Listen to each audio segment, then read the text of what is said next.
Hello and welcome back to a brand new episode of the Pick a Side podcast. My name is Joel Moran and I'm here with Riven and Velez, and this is now episode 113. In this episode, we are going to recap Washington's win over the Giants, ranking the recent NBA Hall of Fame inductees, reacting to Bleacher Reports redrafts, Utah Jazz's title chances, talk about Kyrie Irving and Houston seeking out a trade for John Wall. A quick Patreon shout out to Matthew Jimenez, Sean Solis, Sean, Devon McLaurin, Rice Family, John Pintavelli, Sean Triplett, Burner Hoops, Cat Stevens, Ben Mack, P. George Garcia, Hikari Mateen, and Jay Aqua. Thank you guys for supporting our Patreon. We really appreciate it. And because of you guys, we have decided to make a Patreon exclusive episode, which is going to be out sometime this week. We're going to record it today. It's going to be out later on this week. If I can edit it fast enough, it'll be done as soon as possible. But we really appreciate it. And you can get access to that episode if you join our Patreon or join our YouTube membership. Regardless, you can pick which one you want to do, whichever is better for you. And don't forget to rate our podcast on Apple Podcasts so we can up those rankings. We're almost at 50 reviews. I think we're at like 45 right now. Okay. So we need five more for 50. We're almost there. And I think this is going to be a great show. We're going to recap Thursday's thrilling game. I think Taylor Heinicke shocked all of us and talk a lot of basketball and spark a lot of debate in this episode. But before we start, a quick word from our sponsors, the Daily Stakes. Most of the time when we bet, we aim for the stars, shoot for the dark, and hope our bet turns out correct. When you sign up with the Daily Stakes, that won't be the case. The Daily Stakes provides you with the same analytics used by professional sports bettors and sports books to give you the edge you need. You will have access to model projections, key stats, and confidence ratings so you can be educated with the bet you are making and feel comfortable with it. The Daily Stakes covers the NFL, NBA, MLB, NHL, and the UFC. Another awesome feature the Daily Stakes has is that they host weekly contests that give you a chance to win an authentic sports jersey. And all you have to do is answer games that are going to be happening that current week. There are 3 types of memberships. The Sport Card membership gives you access to one league of your choosing and the features mentioned before for $14.99 a month.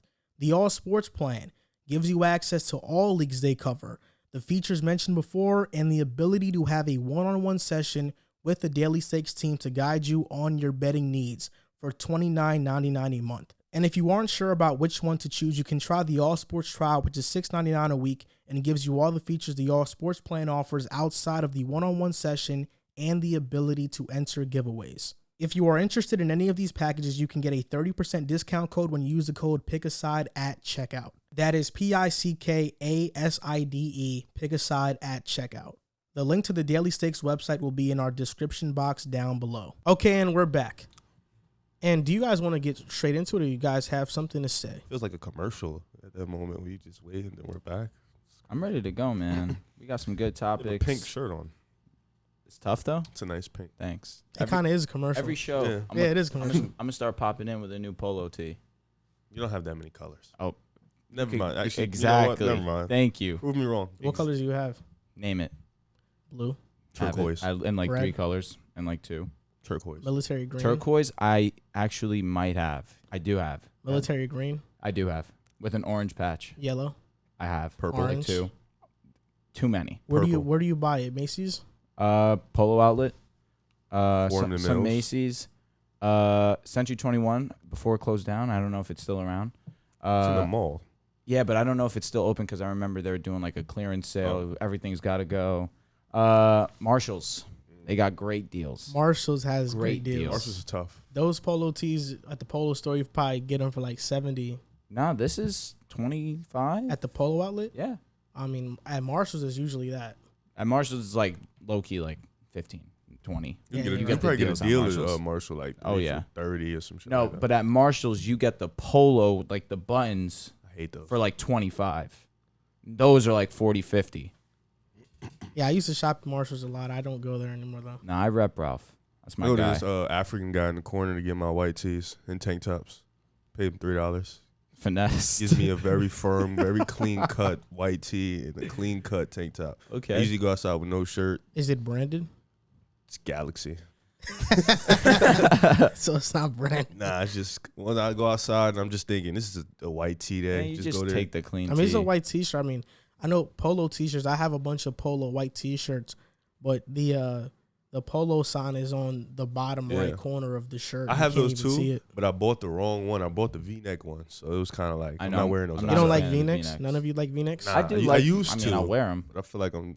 Is that about to be my new thing? Just pulling up to the show with a new polo tee until I run out? Yes. I mean, maybe. I'm not a V-neck guy. Honestly, I can't wear V-necks at all. Really? Yeah. Why? I You just don't like to show the chest there, bro? it's uncomfortable for me. Come on, bro. You just gotta let your Because you gotta chest make sure out. the collar is firm, and it's just like I don't like it. Nah, I like the V-necks because it shows my chain.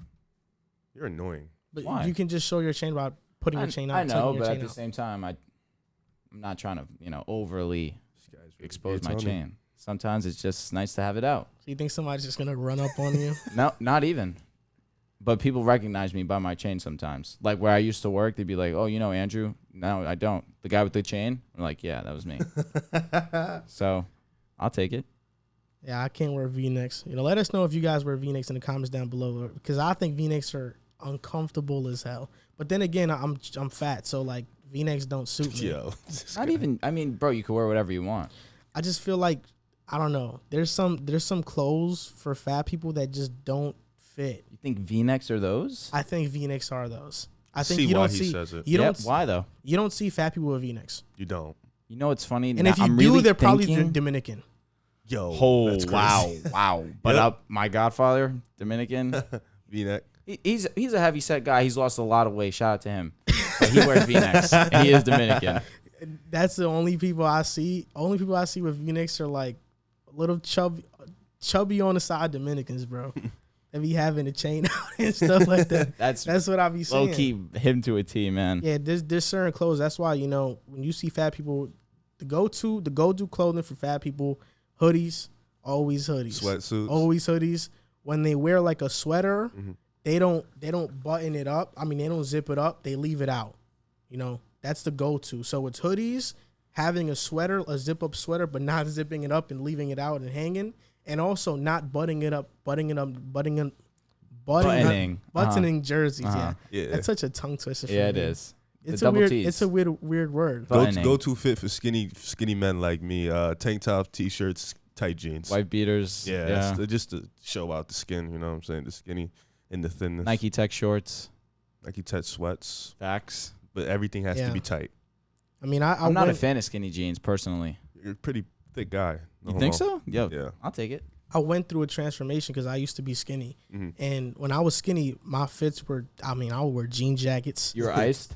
Yeah, Iced out. I mean, I would my Jean jackets. I have one. Those are never in. I have those. No, it's not even jean jacket. I wouldn't say jean jackets, but like I have a True Religion jacket. It's a Okay. size small, bro. It was can't definitely fit in. me at all. Chewy. It was a True in, Religion yeah. jacket, but it's like it's not a jean jacket. It's a green jacket. You Okay. know, it's dope. I have it around somewhere, but my go-to fits were that. I would wear jeans. Like I don't wear jeans now, bro. It's sweats or nothing for me, or shorts or nothing for me right now. So I would wear jeans or like Go back to Just jeans. pants. Why not?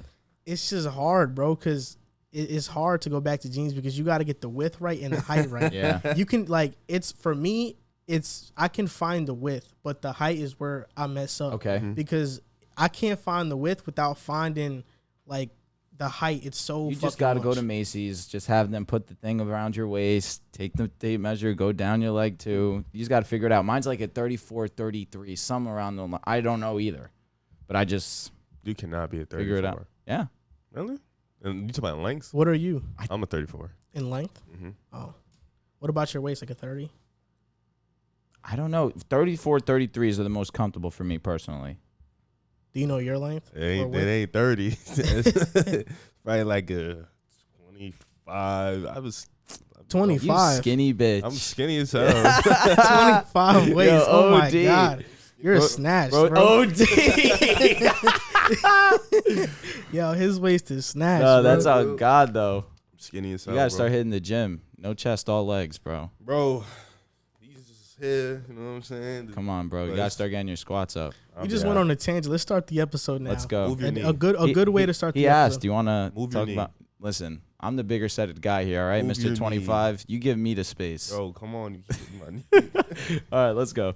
Turn it up. Thursday night game. This was a thrilling game. The It was. Giants faced Washington, and Washington beat the Giants 30-29 on a game-winning field goal that should have never even happened because Dustin Hopkins missed the first one. Dexter Lawrence was offsides, and then he nailed the second one. Joe Judge, post-game, said, I'm not going to blame Dexter Lawrence for that game. I think I have it in quotations exactly what he said. He said, I'm not going to put this on Dexter Lawrence. He's a great teammate. He's a great locker room guy. He works his butt off. This wasn't just on one guy. He can say that all he wants, but we know that, of course, the Giants had a bunch of miscues. Darius Slayton dropped catch.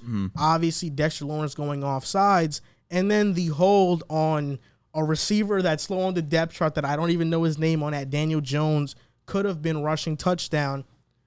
But that one play did cost the Giants a game. If that doesn't happen, if he just stays still, the Giants win this game. And Dustin Hopkins, I was telling my dad when I was watching the game, he's an inconsistent kicker. He can kick well, but he's inconsistent. I don't know if he's going to make it, and he missed the first one. But this was a thrilling game. Daniel Jones had a lot to prove. He played very well. And the big story, in my opinion, in this game was Taylor Heinicke. He became a fan favorite in Washington after he performed great against Tampa Bay.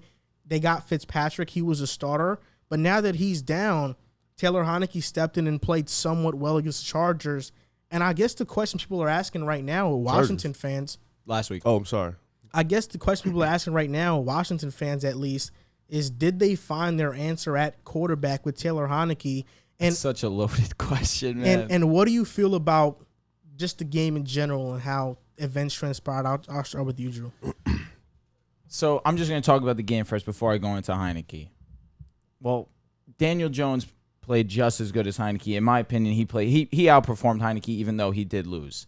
Unfortunately, Darius Slayton did drop that ball. He did have that holding call that brought back his touchdown that would have put him over 100 rushing yards on top of the 250 passing yards that he already had. Who knows how it would have worked out. Maybe he would have had less because of the rushing touchdown. But regardless of that, this was one of the more perfect games I've seen out of Daniel Jones. Perfect, quote-unquote, obviously. Didn't have the perfect passer rating. But for his standards, he was passing the ball effectively, putting it in spots that only his receivers can make a play. Sterling Shepard showed out. Kenny Golladay actually got it going for a little bit. But still want to see him break out. Obviously, only 3 receptions, 38 yards. Not that great, especially for a guy you paid. William Jackson locked him up. He did lock him up. But that being said, William Jackson got burnt on that deep touchdown.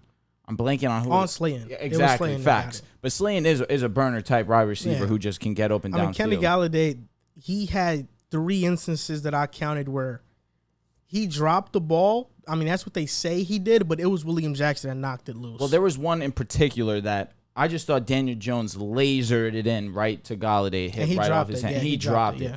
But it was definitely a hard-thrown pass, and maybe Daniel should have took some heat off. But you're a primetime receiver. You need to make that grab. Now, to talk about Washington, Heinicke looked pretty damn good yesterday, too, other than the one Bradbury pick.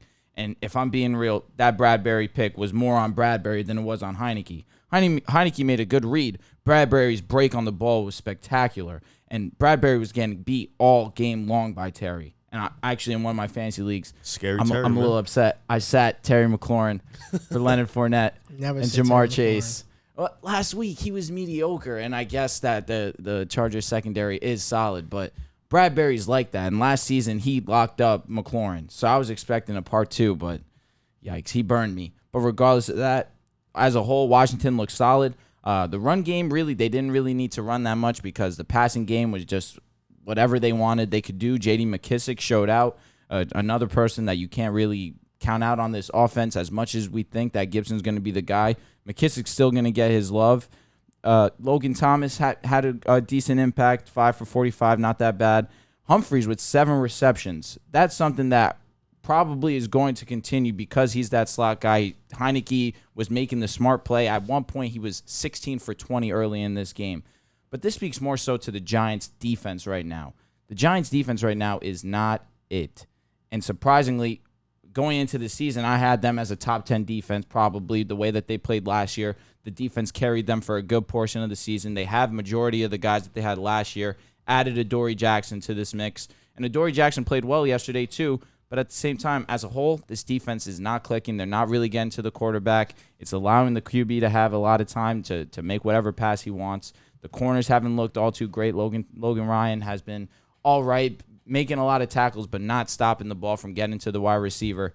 And to get to Heinicke, he had a very great game, but to say they found the quarterback for the future, I'm not willing to say that yet.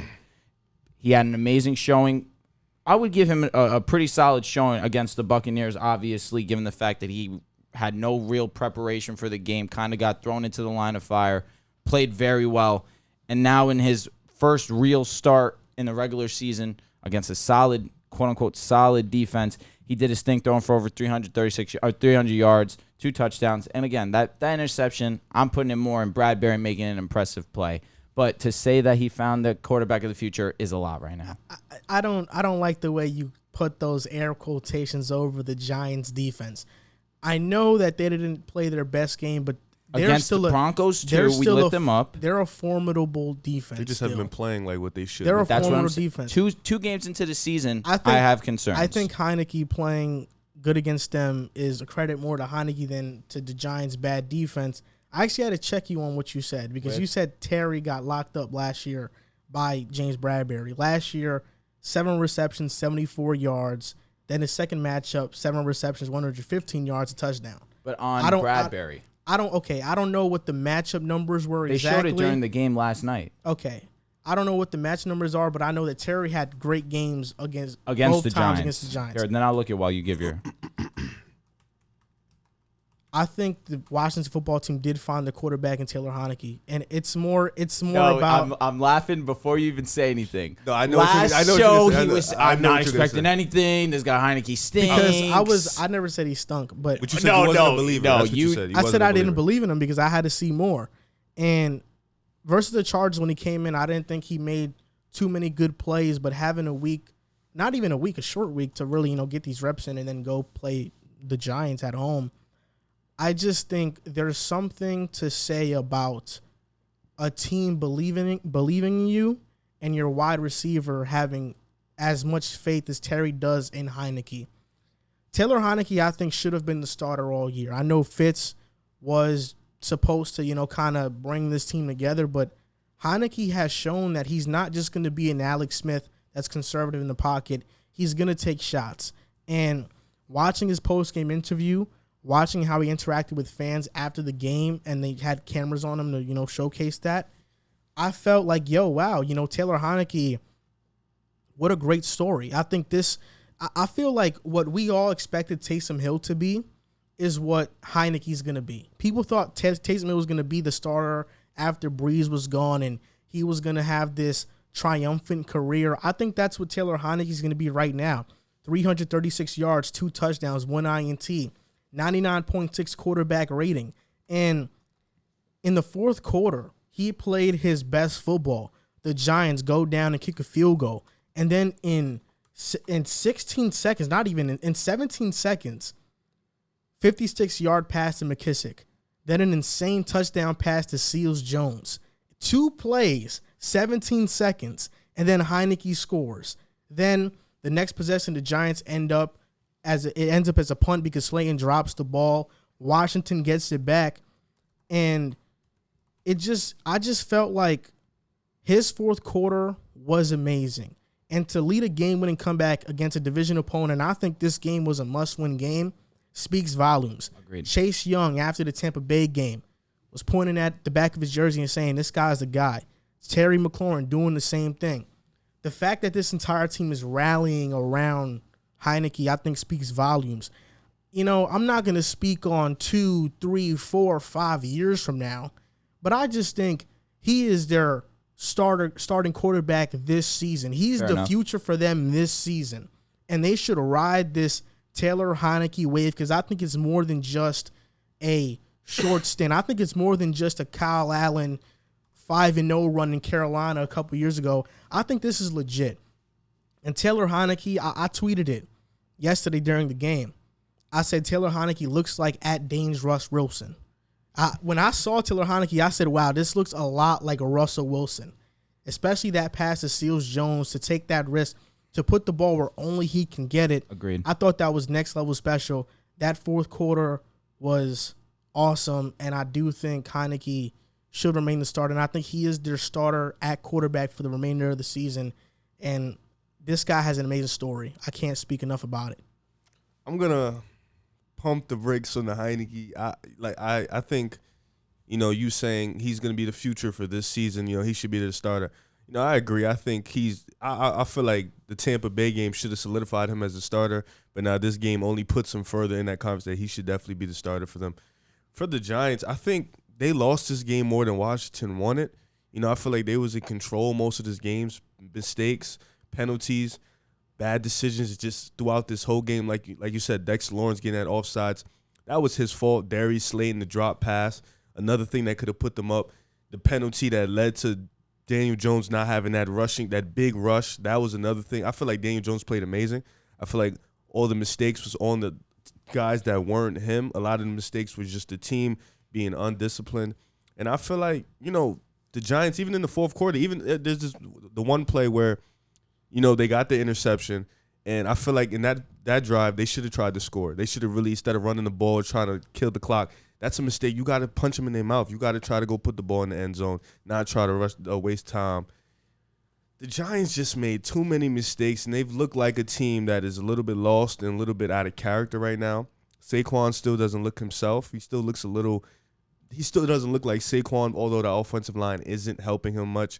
But I feel like Washington, and like you said, William Jackson was amazing.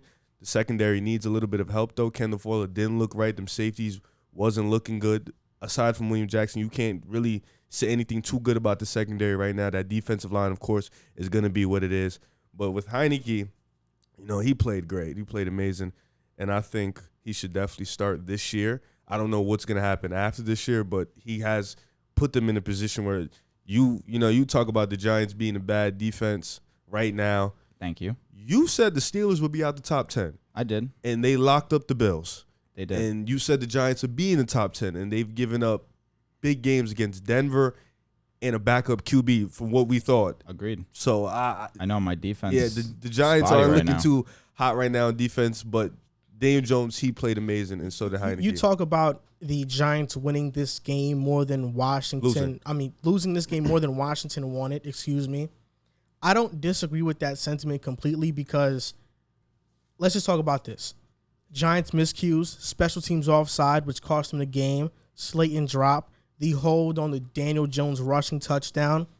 Versus Washington, they had 11 penalties. That's the most under Joe Judge since he's been in New York. And this play stuck out. This drive stuck out to me the most. It's not the 2 runs in a row that Jason Garrett called after the Bradbury interception, even though that was bad play call. And Jason Garrett, to me, I've never been a fan of him as an OC. That wasn't what really I thought gave away the game, because I understand it. He was trying to be conservative and not trying to, get a turnover, because I know Daniel Jones, even though he played a great game, there's still always that, wild card with him. Driving the fourth quarter, Giants were up 23-17. The next drive, it was 23-20. The Giants on 3rd and 5. 5 yards away from the first down. Penalties on Nate Soldier, and Andrew Thomas makes it 3rd and 15. All starts, and now they have to settle for a field goal, and they're only up 26-20. In a moment where they could have been up a touchdown with under 8 minutes left in the fourth, these penalties killed their entire drive and the momentum of that drive.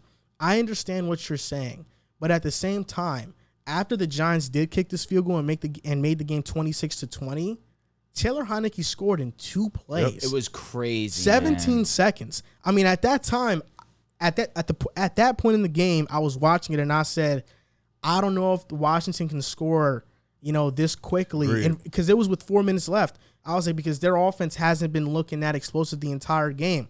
And 2 plays later, 17 seconds later, they score a touchdown. I'm like, wow. And both were impressive passes. Exactly. That one to J.D. McKissick was placed perfectly in the zone. He did that. It's just the back-breaking interception. Like, I'm not saying it's his fault. But it's like you guys, and I understand Daniel Jones has, concerns over turning the ball over. And I get it. You're trying to be conservative. But when are you going to trust in your quarterback to win you the game? You know what I'm saying? Like, you're in the red zone. Daniel Jones has been on fire all game. Why not give him that? You paid Kenny Golladay to be that guy. I agree with you. Yeah, and Kenny, he didn't play his best game. No. I agree with you with Daniel Jones and trusting him, that part.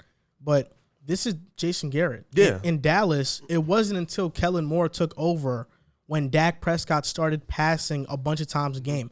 When Jason Garrett was calling the plays, it was, we are going to feed Zeke, and we're going to run this ball, and we are going to be a conservative offense. And with the Giants right now, he's trying to do that with Saquon. But not really. But their offensive line just isn't good enough to hold up. Correct. So the way he wants to call an offensive game doesn't fit the personnel he currently has. Agreed. And another narrative that popped out there was Washington's defense.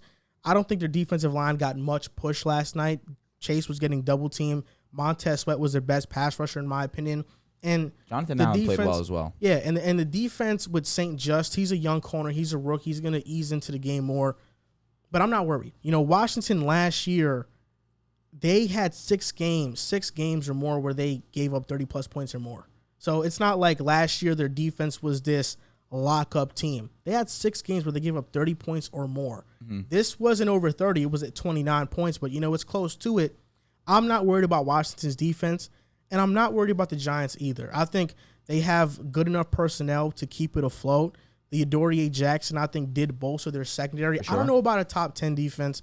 I'll say more like top 15. Last year, I'm pretty sure they were around that top 10. So that's why I figured they added personnel. They would probably They lost be Dalvin Tomlinson, though. Very true. Which was huge. And I found the Terry McLaurin Bradbury stat. So on their previous 3 matchups, McLaurin was held to only 2 receptions, 16 yards, and Bradbury had an interception when they're matched when up. Bradbury lined up with McLaurin. But yesterday, he was lined up on 83% of his routes, catching 5 to 7 targets for 47 yards and a touchdown. But he did have an INT. I mean, I wonder what that was, though. I mean, you know, Bradbury, shout out to him last year. He had a great year. For sure. That was the first great corner year of his career. I agree wholeheartedly. You know, so I think Terry McLaurin is going to win every matchup going forward. You think so? Every? I do think so. Would you say he won specifically yesterday's matchup? Without a doubt. But Bradbury did have an amazing, timely interception. That interception was good. 43 yards. No, he definitely did his thing on him. I don't. It was all right. I mean, exactly. To definitely say he won is.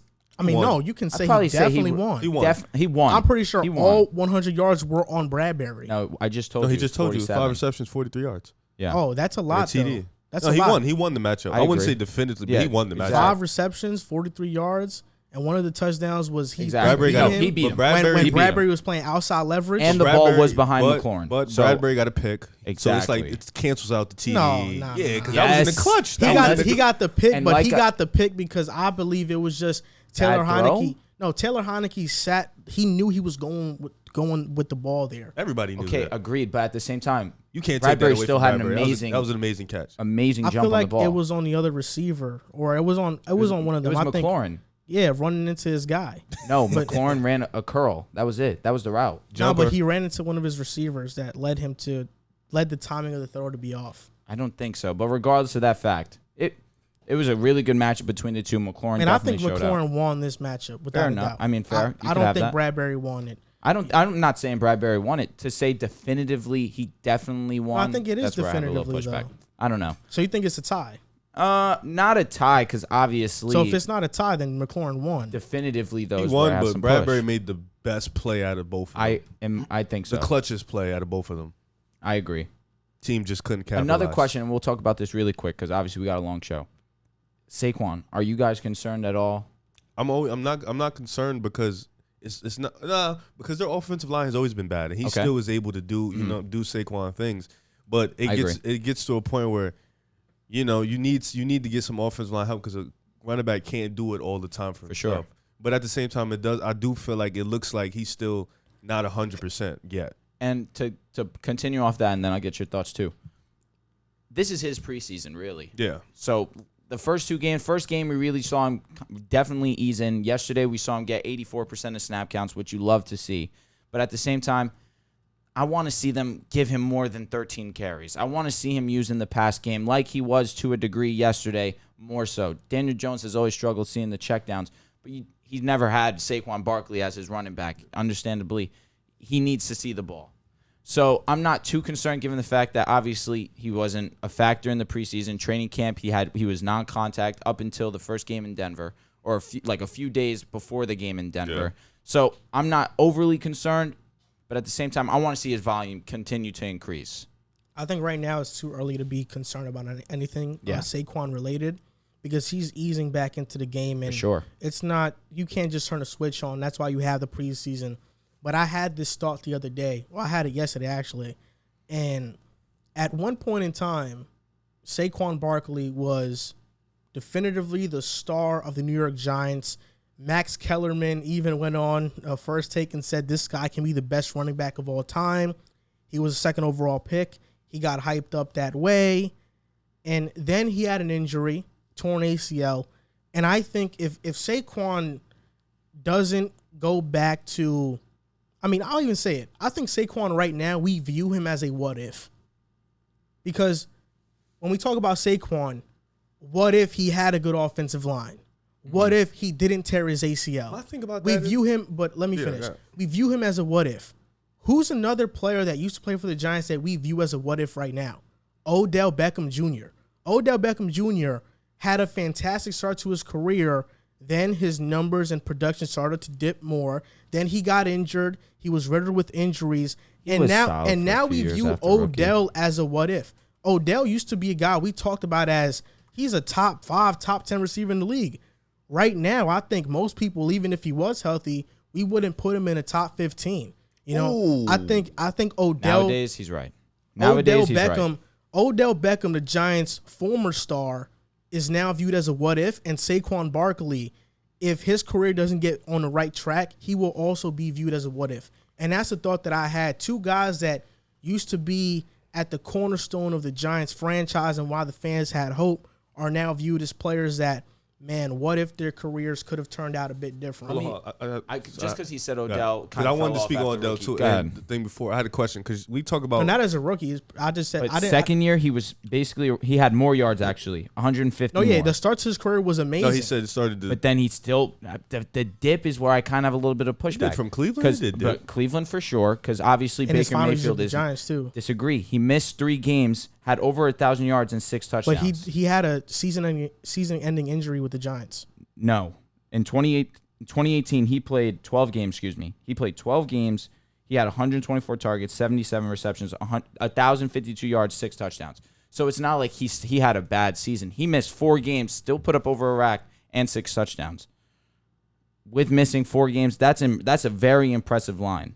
No, look, 2017 had an ankle sprain and fracture. That's 2017, yeah. He missed the season opener, but returned to the field perhaps too soon and played the next 4 games. Then in week 5, Beckham sustained a fracture of the same ankle. Yes. The injury required season-ending surgery, forcing him to miss the final 11 games. In 2017. That was 2018, 2017. No, that was 2017. That was 2017. Yeah, so, but I'm talking about 2018. Coming back from but that I'm injury, saying, he was still impressive. The injury, he sat out for the entire year. So Odell has had these injuries that have ruined his entire season. Then going to Cleveland, had a season-ending injury as well. For sure. Odell has become a what-if player. I mean, to a degree, he was supposed to be by far a top 5 receiver in the league by now. But there's 15 receivers better than Odell, maybe statistically, but better than him. At this point in time, I understand where he's coming from. Talent-wise, potential-wise, I get you have to put him in the top 15. But off numbers, he's right. Yeah. Off numbers, he's right. Yeah, numbers, but I'm saying would you put Justin Jefferson over Odell? Hell yeah. Yeah, right now you gotta. He's different, but Justin Jefferson's like barely cracking the top 10. Barely? Yeah. There's a lot of talent. I don't know. I don't know. Would you put, okay. It's hard. 15 better than Odell. There's a lot of talent. Would you put DK Metcalf or A.J. Brown over Odell? I'd probably put DK, probably AJ. Put both. Numbers wise, I guess. Exactly. I numbers wise, if you want one receiver to start your team with, you're taking those 2 guys over Odell right now because of Baker, his injuries. I know exactly. Yeah, that's what I'm saying. But I'm saying but we're talking. That's about what I'm now. saying. If you look at it from just a talent perspective, I don't think 15 guys are better. I'm not gonna hate on Odell, bro. I've seen Baker throw balls behind Odell. Odell's too fast off the route. Baker does not hit him in stride. It's really bad sometimes. But when we saw last season Odell go out, Baker played with Juice, with Rashad Higgins. He made these guys look very good. It's something about when Odell plays, Baker's not the best. It's just the timing of their chemistry is off. But what I'm saying is that Tyreek Hill, Devontae Adams. Obviously.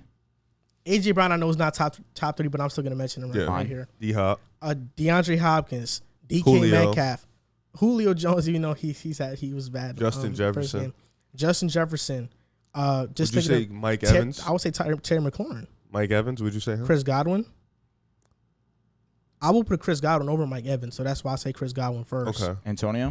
Antonio Brown, the way he played in week 1, I'll put Antonio Brown over him. I agree. Okay. So think about other teams. I mean, Cooper Kupp or Robert Woods. Oh, all right. That's You a wouldn't- that's you a wouldn't- stretch. now That's we're- now we're the getting teeter. crazy. Because I'm thinking Adam Thielen's probably in that same class. Adam with- Thielen, okay. I'm saying in that same class with Cooper Kupp and Robert Woods. Oh, that's why I don't know. It's close. You're right. Yeah. Okay, so let's just think of other teams. Ridley?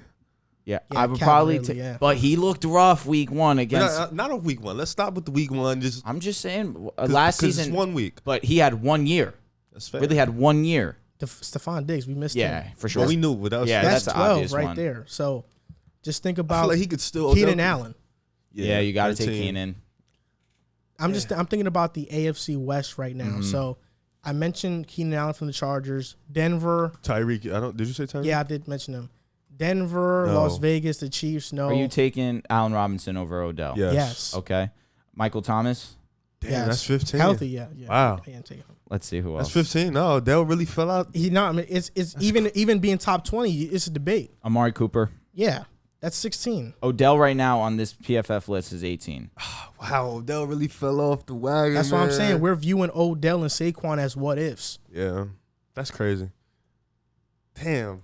But That's he's like- probably like 16, 17 though. If healthy, I mean that's. If healthy, I'm putting him I in feel the like a lot of guys are just thing better is, than him because he's unhealthy. Baker is just bad. I mean that's considering that Odell comes back to how Yeah. he was before. Damn, that's crazy. I like Odell too. He's still in like a down year with the Browns in his first I'm season. not He giving still you had Cooper 1,000. and Thielen though. No, You're no, not no, getting no. that. I'm not giving them that either. Robert Woods, no. No. You're not I getting think that either. Thielen is closer than you think. I agree. He No, is, I but agree. you're But not I'm saying getting that he's from in me, that bro. class with Cooper, with Woods. He's probably the best out of those three, in my opinion. But at the same time, I just don't think he's Odell. I think he's in that. What about Brandon Cooks? No. Yo, you gotta stop. I No, get. I'm not. What do you mean you got to stop? Brandon Cooks has 1,000 yards 5, every 6 year. seasons of 1,000 yards every year. Come on. I get It's it. closer than what you I'm think. putting Odell in that Amari Cooper class. Not even going to front to you. I'm putting him in that class. Amari- He's not better, but I'm putting him in that Amari class. after this season could easily be in top 5 conversation. And what about CeeDee Lamb? You know, if we think he's going to make that superstar jump. I'm not ready yet. I'm not Not ready ready yet. yet? Dropped Not the yet. ball too But much. What about Jamar Chase? You know, he's coming. he's coming. He's bro. coming. Devonta Smith is coming. Judy So, I is mean, coming. We're doing. Odell come could- on, yeah. But we're talking about right now. Yeah, so- Odell's coming back, bro. He'll be yeah, back. he should be He'll be back, back. man. It's. He's actually on my I'm fantasy. telling He's you hurt right again. now, it's Baker. Baker is the problem. I don't know. You think so? I think, bro, I his like passes are Baker looked spotty. He's looked good for sure. Without But Odell, he looks fine to me. without Odell, I agree. But something with Odell Send him over. gets a to little Philly. nervous when he throws him Send the him ball. to Philly, bro. We'll get him right. Yo, Some breaking news that I think shocked a lot of us football fans yesterday that came out was that the Indianapolis Colts are going to have a camera crew following them around during the season. And it's Extremely going lit. to be a Hard Knocks during the season documentary style thing. So it's basically what they do in the preseason, just in the regular season. This reminds me of All or Nothing. If people have watched it on Amazon Prime, I've watched it before. I watched the Carolina Panthers one, and I think the Philadelphia Eagles had one as well. So this is Carson Wentz's second time basically being followed around with the camera crew during the season. And what are your thoughts on this? What are your thoughts on this documentary style thing? I feel like they just want to. I don't know, because it's like the Colts haven't been an exciting team ever since Luck left and up until now with Wentz, because of the fact of the story that follows Wentz and the media that follows Wentz. Like, how is he going to do? You know, is he going to be that same guy? So I think with that media being there, they just want to get the inside scoop on really how Wentz performs this year, because that's really all eyes is on him in Indianapolis, you know. And since that first week, you know, they kind of lost to the Seahawks. They did damage, but I feel like the media is just really trying to go in depth on the Colts and seeing how training looks for Wentz, how he practices, you know, seeing what because they've had a couple fights that's been reported in training camp also too. Interesting. Okay. So I think that it's really just because of the media that's portrayed the Colts, and it's been more media this summer than it's been in a while. No, but I think about Hard Knocks and all the times I finish the 5th episode and they make the cuts, and I just think, man, I really wish they would do this during the season. It'd be exciting to see how different it would be from obviously the heartbreak of seeing these guys that you grow, you know, some kind of bond with watching, some You root for these guys, and ultimately at the end they do end up getting cut, unfortunately, or making the practice squad. You want to see them make the team. It's like this most recent Cowboys Hard Knocks, Azur Kamara. In my opinion, watching his game and his story, he seemed the worst out of all the guys that they were trying to push off to these guys. Danucci, he probably was the worst. Obviously, he played really bad. I don't want to say his name incorrectly. The running back, I don't want to say it's Hasty. Hasty's on the San. I know who you're talking about. The goggles guy. He looked really solid in preseason and training camp. Obviously had some bad moments. The O lineman, another one. He's from Mexico. He's one of the first Mexican-born players in the NFL.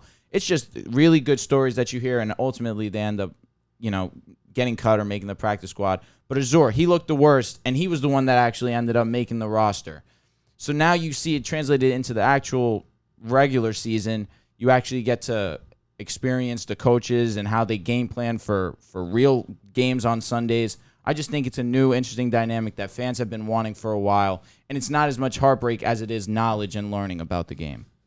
In my opinion, if they are going to do a mid-season Hard Knocks, I feel like they should follow the team they were documenting during training camp and the preseason. It makes the most sense. When we watch Hard Knocks, we become invested in these players and on this team. We become invested in the team. Why strip that away and not follow them throughout the season? I wish it'd be better if they do that. But the Colts were the pick, and you mentioned the storyline of Carson Wentz. I'll be honest. Carson Wentz reviving his career, I think people are looking forward to seeing if it's going to happen or not. But personally, for me, that's one of the more uninteresting stories of the season.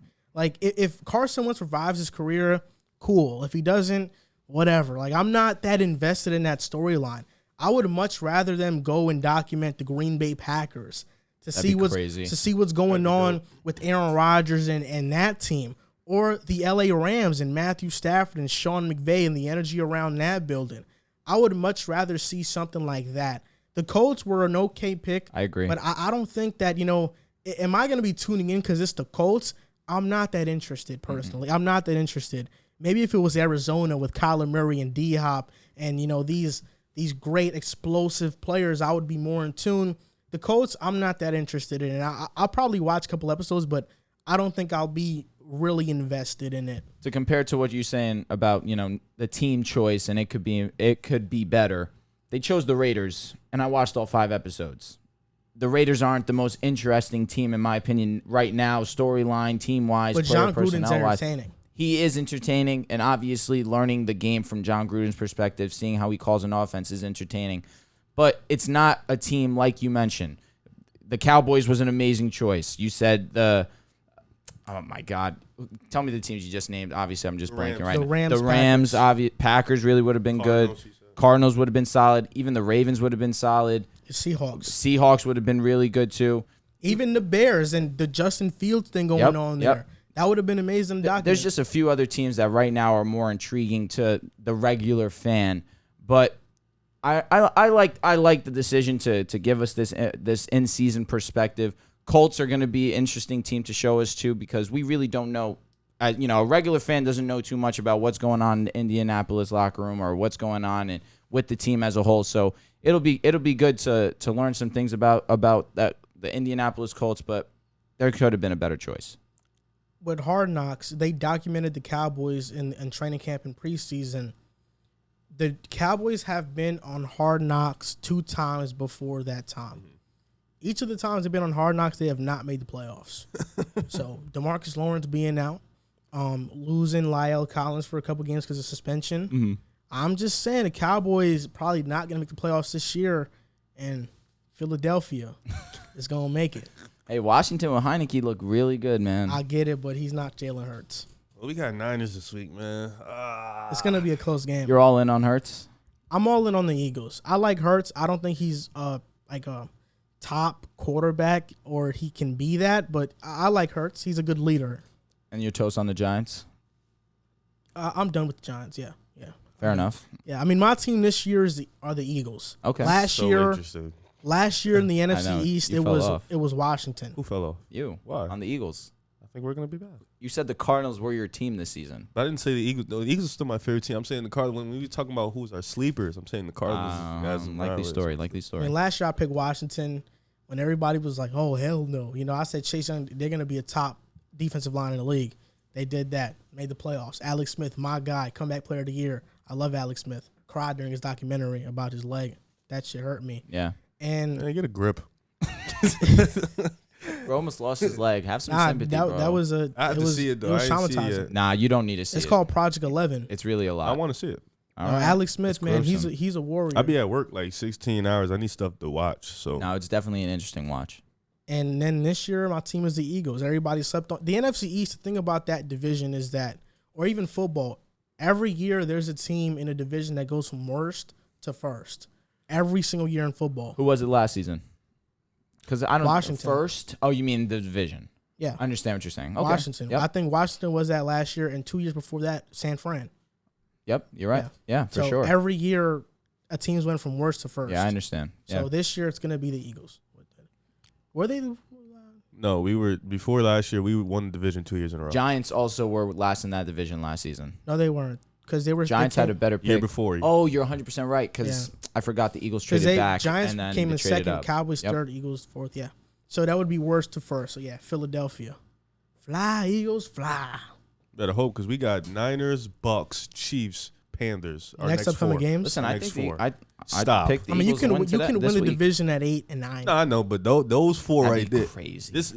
Those four are gonna really test Hurts. Like Yeah, this, but then there's a stretch where you face the Jets and the but Lions. that's something I'm not. And I'm not Washington looked good against the Chargers, a solid team in the NFL. All you need to do so is win games. You don't need to beat best teams. Yeah, but I'm not gonna sit there. I don't and, think 8-9 wins the division. You don't think so? No. think- Like I said, Washington looked really good against the Chargers, who are a top You want to team. see Washington's upcoming schedule? I do. But those are the games that are really Bills, good. Bills, Saints, Chiefs, Packers, Broncos. Jesus Christ. Bills, Chiefs, Saints, Packers, Packers, Broncos. They could pick up a win or two there. I mean, they could, but Yeah. that's a gruesome schedule. Yeah, it is tough. That's gruesome. hmm We'll see. Next four. This is what I'm really. Then who's Good after win. the Broncos? Because obviously there's more than I don't know. just, I didn't go that far. smart, because it's probably trash. I don't know if it's trash or not. I mean, they have a first place division schedule. Wait, so if it's hard. Hurts plays like garbage, not garbage, he plays bad next 2 games, are you gonna jump off the bandwagon? He's not gonna play bad. I don't think he'll play bad I'm either. just asking I don't think so, Mucus man. Mucus man. because we're playing the Bucks. Oh, he plays they do play the Bucks after the Broncos. Then they play the Panthers, Seahawks, Raiders, Cowboys, Eagles, Cowboys again, Eagles, Giants. Ooh. NFC East, basically. Yeah, It's gonna be a tough end of the year. for real. So we're gonna move on to the next topic, and now we're gonna move on to a basketball topic. The recent class of Hall of Fame inductees were selected to be Hall of Famers, and I'm gonna mention the NBA players. So sorry, Jay Wright and the coach and the WNBA players. My apologies, but this is a show about ranking these guys and who is the best one that we thought was inducted. Chris Bosh, Chris Webber, Paul Pierce, Ben Wallace, and Tony Kukoc were all the recent inductees. We can all agree Kukoc is last, right? Yeah. Kukoc is last. Okay, so we don't even gotta. So let's rank these from 1 to 5. Who's the first, second, third, fourth, fifth? I'll start with you, Riv. Well, I've been a big advocate of Ben Start Wallace. from 5. 5 down. I've been a big advocate of Ben Wallace getting to the Hall of Fame for a couple years now. I've just been very confused as to why he hasn't got in. Hopefully sure. Chauncey get in soon. But I got Wallace at 5. Other than Kukoc. Yeah, I'm not even counting. So him. 4. He's at 4. Oh, I thought that, okay. So That's I all got Kukoc at 5, Ben Wallace at 4. I think he's one of the greatest defensive players. God bless. you. Thanks. He's one of the greatest defensive players we've ever I seen. called you Mucus, man. It'd be all right. Sneezing. But offensively, he virtually didn't have any. I mean, he was a great screen pick and roller, but that was pretty much it. So I got Ben Wallace at 4. Third, I got Chris Bosh. I think Chris Bosh was really good. He was one of those guys who walked into the league, could step out and shoot the jump shot. He was a solid offensive player. But at 2, Chris Webber, he was just, people really forget Chris Webber's career. He was really good with the Kings, even with the Golden State Warriors. He was a beast, a 20-10 guy consistently. He was on those teams with Sacramento where they was giving LA hell. So I got him at 2. But I got Paul Pierce at 1. You know, people, I know he's a meme, and people like to make fun of him because his takes absolutely suck. Mm-hmm. But before the takes, even before KG and Ray Allen, he was a beast. He was a bucket. Him and Antoine Walker used to get it in, give buckets for Boston. And even during those runs, he used to give LeBron fits in the playoffs. He used to give Kobe fits. He used to give Orlando fits. He was a clutch shooter. And he's a Finals MVP. So I got to go with Pierce at 1. You can give your list because. So I think are all of us going to have 5-3 basically the same? Yeah. You have Bosh 3rd? I do. So me, I have Kukoc 5, Wallace 4, Bosh 3. Chris Webber's number 1 for me. Paul Pierce is 2. It's close. It is very close.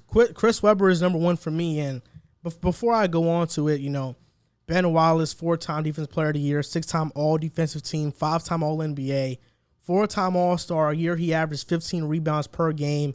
And that was back when the NBA was much tougher, not like these Andre Drummond rebounds now. And Tony Kukoc, I think is arguably the worst player on this list. Arguably? Well, he is the worst player on this list. He made the Hall of Fame because of his international status. But when we're talking about his NBA career, 6th Man of the Year, All Rookie Team, champ, and that's all of his accolades. 3-time NBA champ.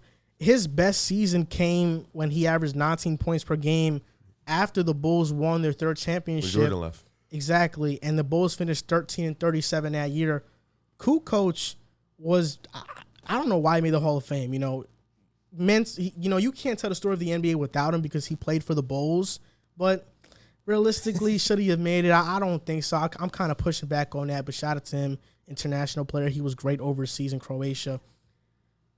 Then we talk about Chris Bosh. And Chris Bosh is a guy he's had a weird career because his best season he averaged 24-11, but he didn't make the playoffs in Toronto. Then he was a part of the Big Three in Miami. That's what he's most known for. And the first year in the playoffs in Miami, he averaged 19-9.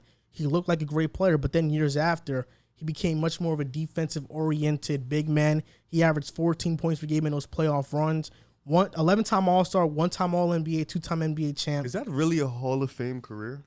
He averaged 20 a good amount of his seasons. 11-time All-Star, 1-time All-NBA. 11-time All-Star is Hall of Fame worthy. Yeah, and his career got cut short. That's 11 years being an All-Star. His second to last year, he averaged 21. That's fair. But this is about Chris Webber and Paul Pierce. Really, when we rank these players, I agree. It's about, do you think Chris Webber is better than Paul Pierce or vice versa? And I think Chris Webber's peak was better than Paul Pierce's. Strong. When we talk about their accolades, Paul Pierce has more All-Stars. He has 10 All-Stars to Chris Webber's 5. But Webber has more All-NBA teams, 5-4, and Paul Pierce has no All-NBA first team. And mind you, Chris Webber was playing in the West with Tim Duncan, with Kevin Garnett, with Dirk Nowitzki, and he was winning these All-NBA first teams. So you're just going to not say Paul Pierce was playing with LeBron, he's playing with T-Mac, like you just going to forget that part? T-Mac was a guard. T-Mac was a 3. He was a guard. T-Mac was a 3. He was playing with Vince Carter, too. You forget that? I was going to say Vince. He wasn't good in Toronto, bro. What do you mean? You said he was playing with Vince Carter. When you play with Vince Carter, he averaged 8 points per game. No. I'm talking about, like, in the East, bro. Okay. In the East. Vince Carter was a 2, though. Come on, Vince bro. Carter was a 3. Bro, when you rank the top shooting guards from 2000, Vince Carter's on that list. Is he really? Yeah, he's not a 3. Later on in his career, he became a 3. No, not in Jersey. In Orlando and Phoenix, he became a 3. But he was a 2 for the majority of his career. Continue. Thought he was a 3. Search up top shooting guards of the 2000s. You'll see Vince Carter on there. I got you. How quickly I forget, man. But Chris Webber, I think, had a better peak than Paul Pierce. You look at, I ranked their peaks, right? So Paul Pierce's peak was from 2000 to 2004. Chris Webber's was from 99 to 03. I'll talk about Chris Webber first. He averaged 25, 11, and 5 with 1.5 steals and blocks per game in those 4 seasons. Shot 48% from the field, 24% from 3. And in that 4-year stretch, he lost to the Lakers in the first round in 99 and 2000 season. The best player on his team was Jason Williams. Then the year after that, 2000-2001 season, lost to the Lakers again in the second round. His second best player was Peja Stojakovic, who's a good player. He didn't get Mike Bibby until his third year in that 4-year stretch. And when he did get Mike Bibby, they lost to the Lakers in the Western Conference Finals, 7 games, 0-1-0-2 season. And that is infamously known as a point in time in the NBA history where that game was rigged. And if Sacramento had beat the Lakers, they would have won the NBA Finals, no doubt about it. And Chris Webber would play that year. The Lakers. Who did the Lakers play that year? It was Indiana? if it wasn't the Nets, it was Indiana. It was 2 or 1? 0-1-0-2. Nets. So they would have definitely handled the Nets.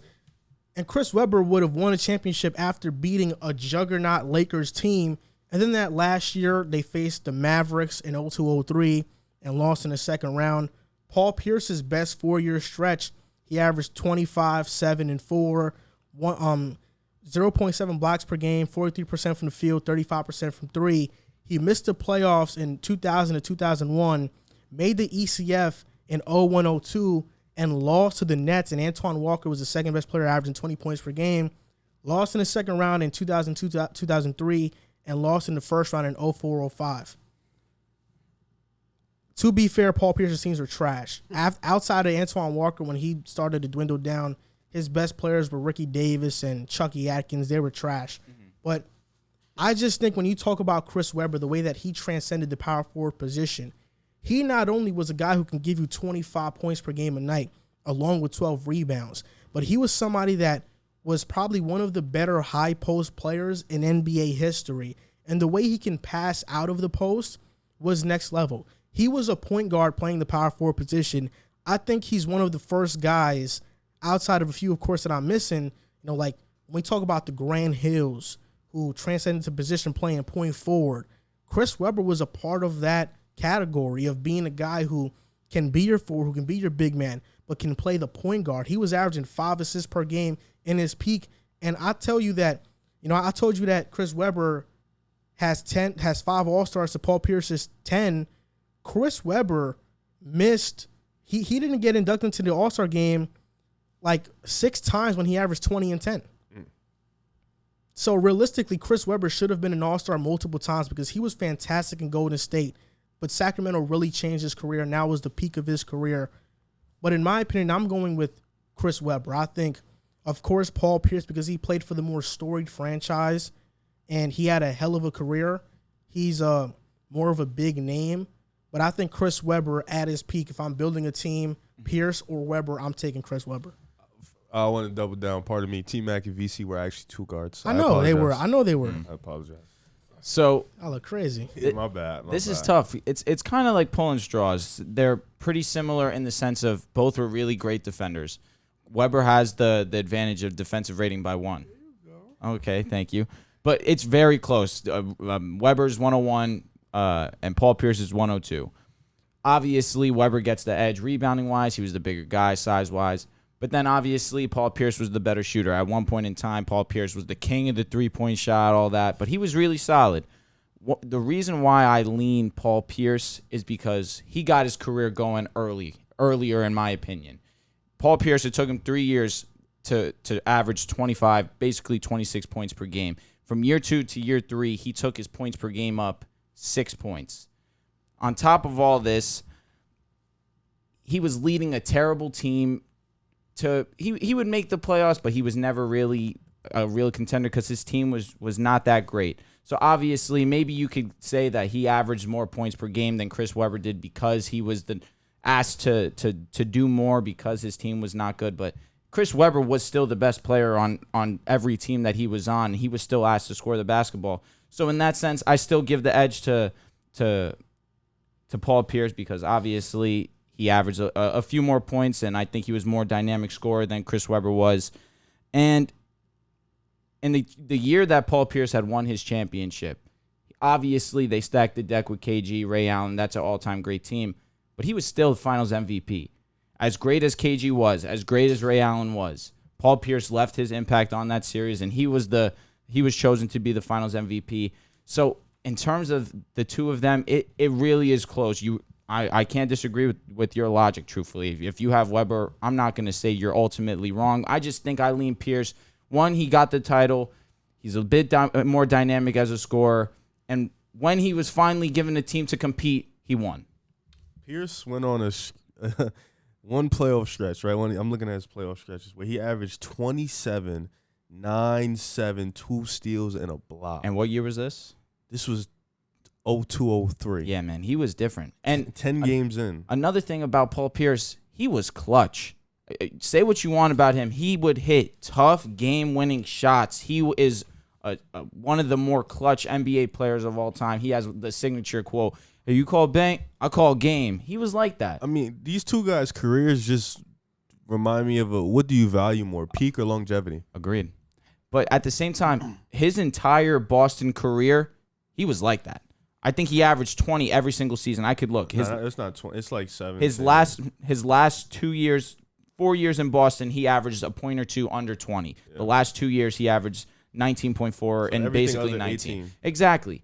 Paul Pierce's longevity in Boston was solid. Once he left Boston, he kind of fell off. This guy's career really didn't take off, and he didn't become Chris Webber until he joined the Kings. He's averaging 24. He was averaging 20 for sure, but then he averaged 27 in Sacramento. He became he was averaging 24 and 8 in Washington. He was solid, but coming out of Michigan, Chris Webber had the highest expectations we've seen of a ball player in a long time. Obviously, Michigan has the infamous Fab Five. He was the leader of that squad. But when he got drafted, he was supposed to be the best. He like top 5 off rip NBA players in the league. And he eventually got to superstar status, obviously, but he was a bit underwhelming to his expectations, is all I'm saying. At 24 and I don't think it was underwhelming to his expectations. He was just in bad situations, but same could be said for Paul Pierce. In 95, 96, averaging 24, 8, and 5 assists per game. You're right. Yeah. Well, you talk about longevity and peak. Chris Webber tore up his knee. But after he tore up his knee in his last full season in Sacramento, he still averaged 19, 21, 16, 20. Yeah. And then it was until Paul Pierce was doing the same thing. And then it was until he was 33 that he really fell off and he just became a role player. But Paul Pierce had the luxury of teaming up with 2 other superstar caliber players. I would say Ray Allen's more of an all-star, but he was touching that. He was the best shooter in the league at that point in time. And he got that luxury. Chris Webber never got that luxury to lean on 2 other players of that caliber. I agree. Sacramento was a bunch of good players. Mike Bibby was good. Wait, but Peja Stojakovic wasn't on the same level as Ray Allen was when he was in Boston, when he was in Sacramento. No. That's crazy. Peja's good. No, they was on the same level. Peja's I'm talking about Ray in Boston. Ray Allen was... when he first got traded to Boston? Ray Allen in Boston. Well, first season in 2008, they were all world. The 3 of them. Superstars, though? All 3 of them were. Ray Allen was not a that superstar. First, and that first year in nobody Boston? is trading for Peja and saying we just created a big 3.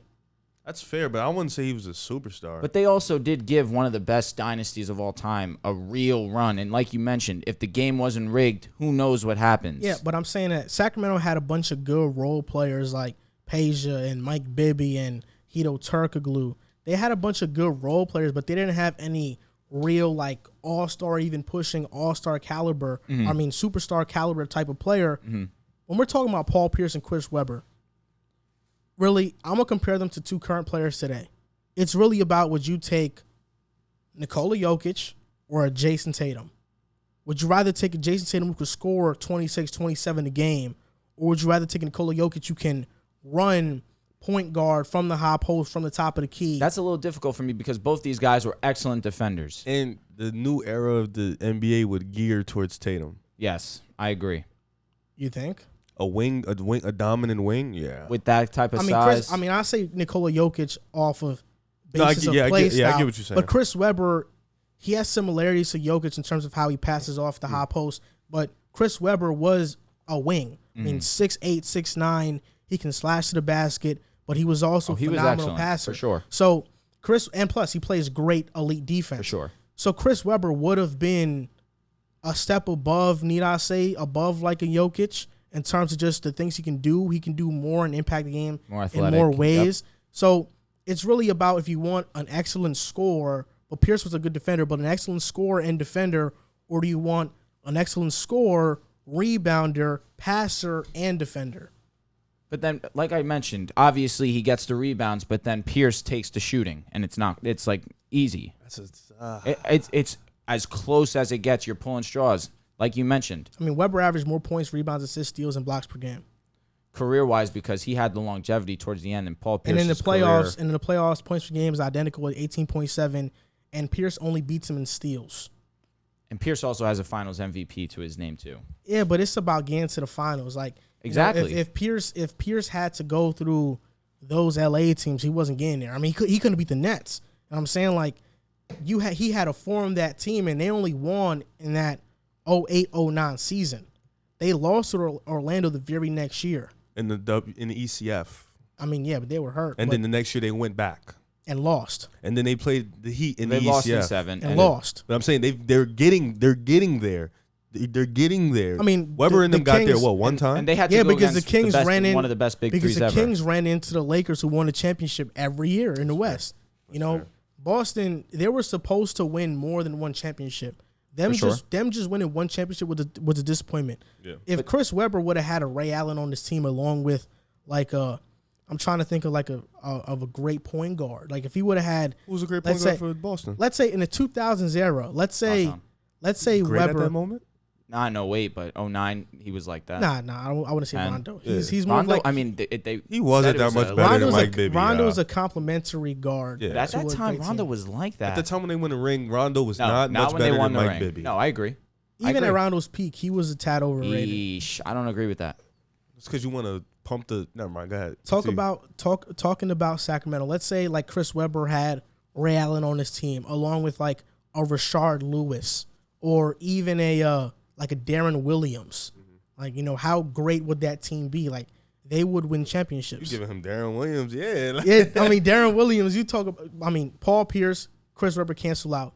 Ray Allen cancel out. KG, Darren Williams, that should cancel out, bro. It don't. What? I mean, KG is better. Whoa, At that point, D. Will averaging 22 and 10. If anything, you should if you go KG Weber, you got to go by positions too. KG would give Weber fits. I'm just saying. Wait, whoa. What do you mean? What do you mean? What do I mean? KG is great defensively. You say some nonsense. Who, me or him? No, him. Chris Webber was winning all NBA teams over KG. KG won an MVP, gang. And at that era, he was dominating KG though. At that time, I wouldn't say it's like KG's first ballot. It took Webber some time to get in. It took Webber some time because of the dilemma with Michigan. It did, but don't forget who won MVP in that time. Yeah, no, KG with was a bad great. team. Is he near the top 5 all-time power forwards? Chris Webber, yeah, he's like 7'8", easily. Easily?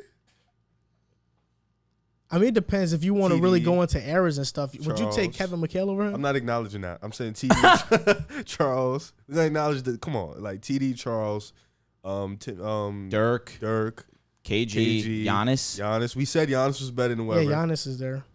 We miss. Is AD better than Chris Webber? No. I'm saying yes. I mean, AD has not proven himself as a number one option. I mean, he did win a championship too. And I guess playing with LeBron, you put Chris Webber on Kobe's team, he's winning too. Yeah. At that time, that's fair.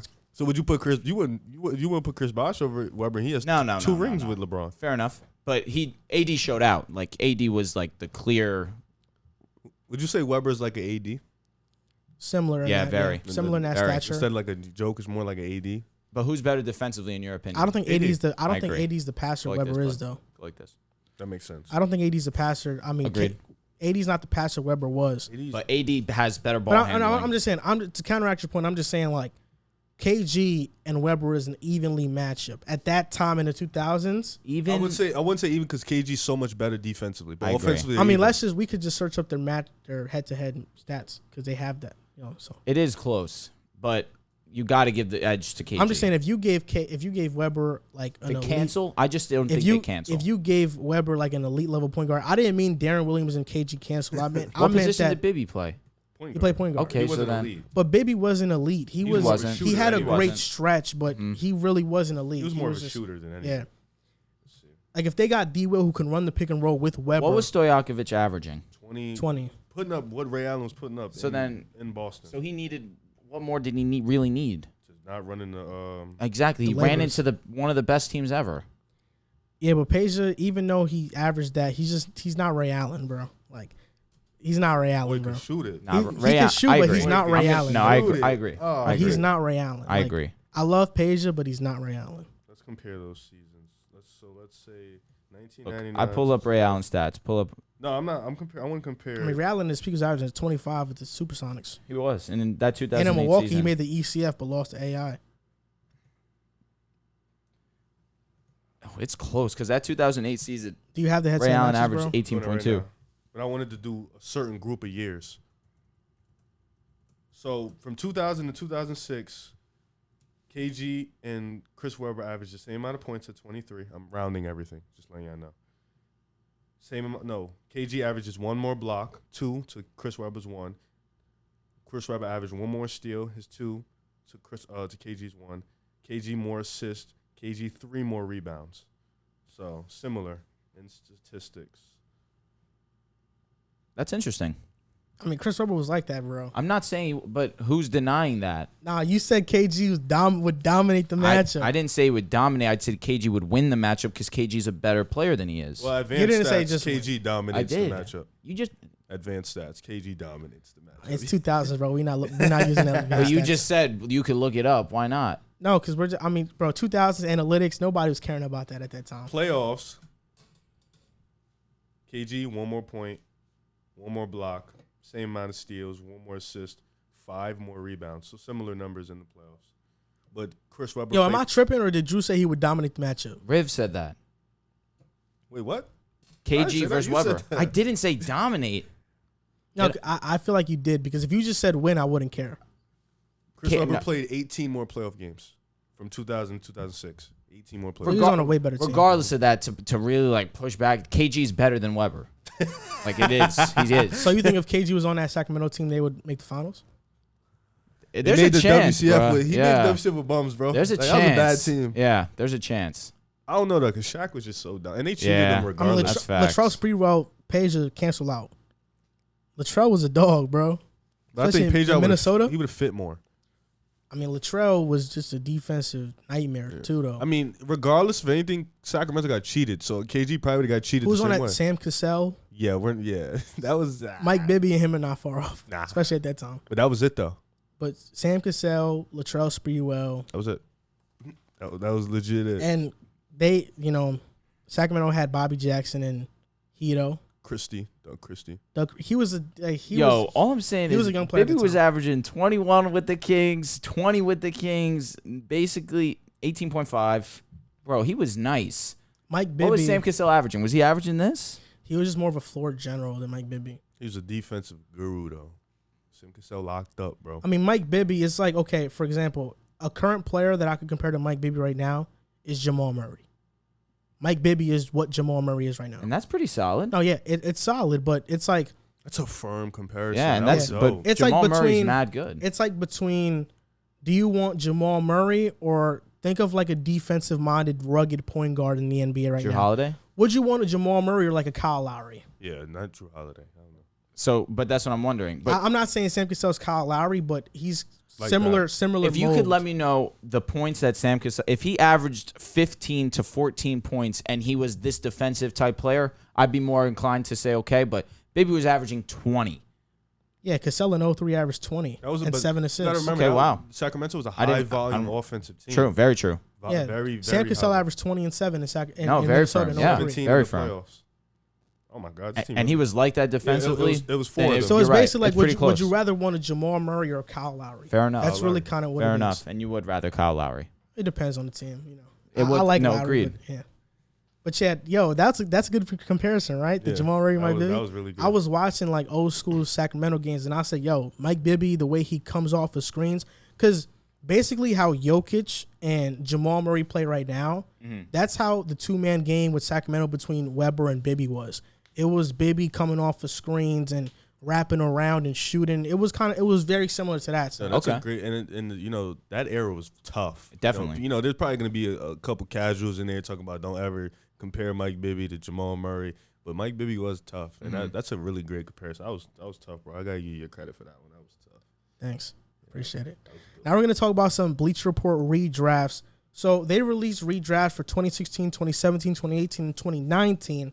And we're going to talk about which one was the worst one. And if you guys aren't familiar with Bleacher Report and their redrafts, I'm going to name basically the players they have at these drafted slots. So in 2016, Simmons is 1, Murray's 2, Jaylen Brown is 3, Sabonis is 4, Ingram is 5, Siakam is 6, Van Vliet is 7, Brogdon is 8, 9 is Hield, Jakob Poeltl is 10, DeJounte Murray is 11, Zubac is 12, LeVert is 13, Caruso is 14, and honorable mentions are Malik Beasley, Finney Smith, and Korkmaz. In 2017, Tatum is 1, Mitchell is 2, Adebayo is 3, Lonzo is 4, over 5 John Collins and 6 De'Aaron Fox. 7 is Jared Allen, 8 is Anunoby, 9 is Jonathan Isaac, 10 is Derek White, 11 is Markkanen, 12 is Monte Morris, 13 is Kuzma, and 14 is Luke Kennard. And honorable mentions are Josh Hart, Thomas Bryant, Chris Boucher, Markelle Fultz, Dylan Brooks, and Malik Monk. Still have Lonzo over Fox. That's hilarious. In 2018, Luka's 1, Trey's 2, MPJ is 3, Ayton is 4, SGA is 5, 6 is Mikal Bridges, 7 is Jaren Jackson Jr., 8 is Robert Williams, 9 is Mitchell Robinson, 10 is Sexton, 11 is DiVincenzo, 12 is Duncan Robinson, 13 is Miles Bridges, and 14 is Wendell Carter Jr. And honorable mentions are Devontae Graham, Jalen Brunson, Kevin Huerter, DeAnthony Melton, Jay Sean Tate, Kendrick Nunn, and Marvin Bagley and Gary Trent are not in the top 14. And Marvin Bagley was drafted second. And 2019, the last one, Zion 1, Morant 2, RJ Barrett 3, Matisse Thybulle at 4, Tyler Herro at 5, Darius Garland at 6, 7 is DeAndre Hunter, 8 is Talon Horton Tucker, 9 is Nickeil Alexander-Walker, 10 is Cam Johnson, 11 is Brandon Clark, 12 is PJ Washington, 13 is Hachimura, 14 is Luguentz Dort. Players they left out, honorable mentions are Cam Reddish, Terrence Mann, Gafford, Kobe White, Okeke, Keldon Johnson, Kevin Porter Jr., and Jordan Poole. Which one of these redrafts are the worst, or is the worst, or maybe is the best? Which one do you like or don't like? I don't like 2019. Like, THT is, I'm sorry, no offense. THT is too high. Hold up the numbers. No. He's better than you give him credit for. No, but bro. Who was he over that was egregious? He has to say the names again. Could you do me that favor? 2019. Read who he was over that was really egregious. I could find it, actually. 2019 was ridiculous. Horton Tucker was over Cam Johnson. Wrong. PJ Washington, Wrong. Hachimura, Luguentz Dort. Wrong. Over Okay, come on. Wrong. Over Cam Reddish. That's fair. Over Kobe White. No. Keldon Johnson. No. Kevin Porter Jr. Hell no. Jordan Poole. Terrence Mann. No.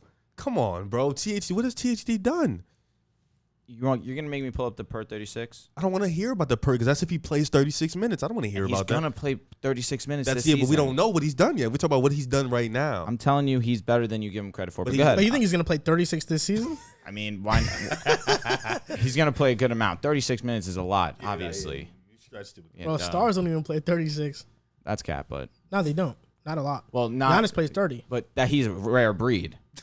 Of the recent guys, he's No, one it's of just the that few. No, you're right. Rest him. Yeah. They rest him. So which one is the worst? You think 2019 is the worst? And which one was Lonzo? 2016? Yeah, that's... Lonzo 2016, he's over John Collins, De'Aaron Fox, and Jared Allen's over Anunoby, Jonathan Isaac, Derek White. I got some pushback with a few, but I think those two are the worst for me. I don't like the MPJ over SGA, but that's just me being a little biased or whatever. It's not that biased. But those two are the worst. Lonzo's still getting picked that high is hilarious. Over De'Aaron Fox. People really need to tune in the Kings games. He's really a dog. But that 2019 one, the recent one, I just feel like people love THT too much. And there was another name you said. I have the list right here. There's another name you said. Nickeil Alexander-Walker. Yeah, he was too high. You think so? He was solid last season. At 9? I know, that's really high. No. And Cam Johnson's getting disrespected. I think he's actually where he should be. 10? Yeah. I think that he might be a better... I actually have him lower. But in the finals, in the playoffs, he was very solid for them. He just didn't get the opportunity that he probably deserved. There were players that were not as hot as him shooting the ball and that were getting the ball. He to said him. 4 is ridiculous. Wait, you would have That's strong. taken Jay Crowder off the court for Cam Johnson? No, Or what about because Jay Mikal? Crowder... Mikal obviously provides a good defensive spark, but I'm saying when Cam Johnson was on the court, they were not giving him the ball as much as they needed to. Because Jay Crowder started the series. I understand that, but like, who would you give the ball over? Just like, in terms of he's open, pass him the ball. Brandon Clark at 11 is egregious. I don't like that. I mean, you said it. No I think 2019 redraft was horrible. The person who makes these lists is Andy Bailey from Bleacher Report. You're terrible, Andy. Disgrace to the name. The fact that Thibault is at 4 is ridiculous to me. Unless they think he's going to become Kawhi Leonard or Jaylen Brown. Like, this is the dumbest thing I've ever seen. And Tyler Hero, he's better than Thibault. I don't know why he's at 5. And Taylor Horton-Tucker, Alexander Walker shouldn't be on this list. Brandon Clark shouldn't be on this list either. Mm-hmm. I did a redraft of my own. 1 is Zion or RJ Barrett. Stop. 2 is Ja Morant. 3 is RJ. Yep. The fact that Kevin Porter Jr. wasn't on this list is ridiculous. He averaged 17 and 7 last year. In my redraft, I have him 4. Hunter is 5. I have Porter over Hunter. You have him over Hero, too. 6 is Garland. 7 is Hero. 8 is Dort. 9 is Keldon Johnson. 10 is Jordan Poole. 11 is Rui. 12 is Cam Johnson. 13 Kobe White. And 14 is PJ Washington. I think Rui should be a little higher. Over who? I think he has to go over Poole. Consistently been doing it. Starting, he has to go over Poole. Poole Is a bucket. I think Rui has to go over Keldon Johnson. Poole is like CJ McCollum. Yeah. Where did you have Keldon? I have Keldon at 9. Rui's just inconsistent. That's why. No, he just can't shoot, honestly. That too. But he is inconsistent as well. He's been starting the last 2 years. For sure. He's been putting up solid numbers, and he's been getting a lot better, but at the same time, I need to see it more on a consistent basis. So you wouldn't take Chuma over Keldon? Nah. You wouldn't take Chuma over PJ Washington? I would take Chuma Okeke over him, personally. Those two are guys. It really just depends. Do you want a defensive-minded 4 or a shooting 4? I think Chuma's a 3. Nah, he's a 4. He can play both. Yeah. They both can. They're both small as hell.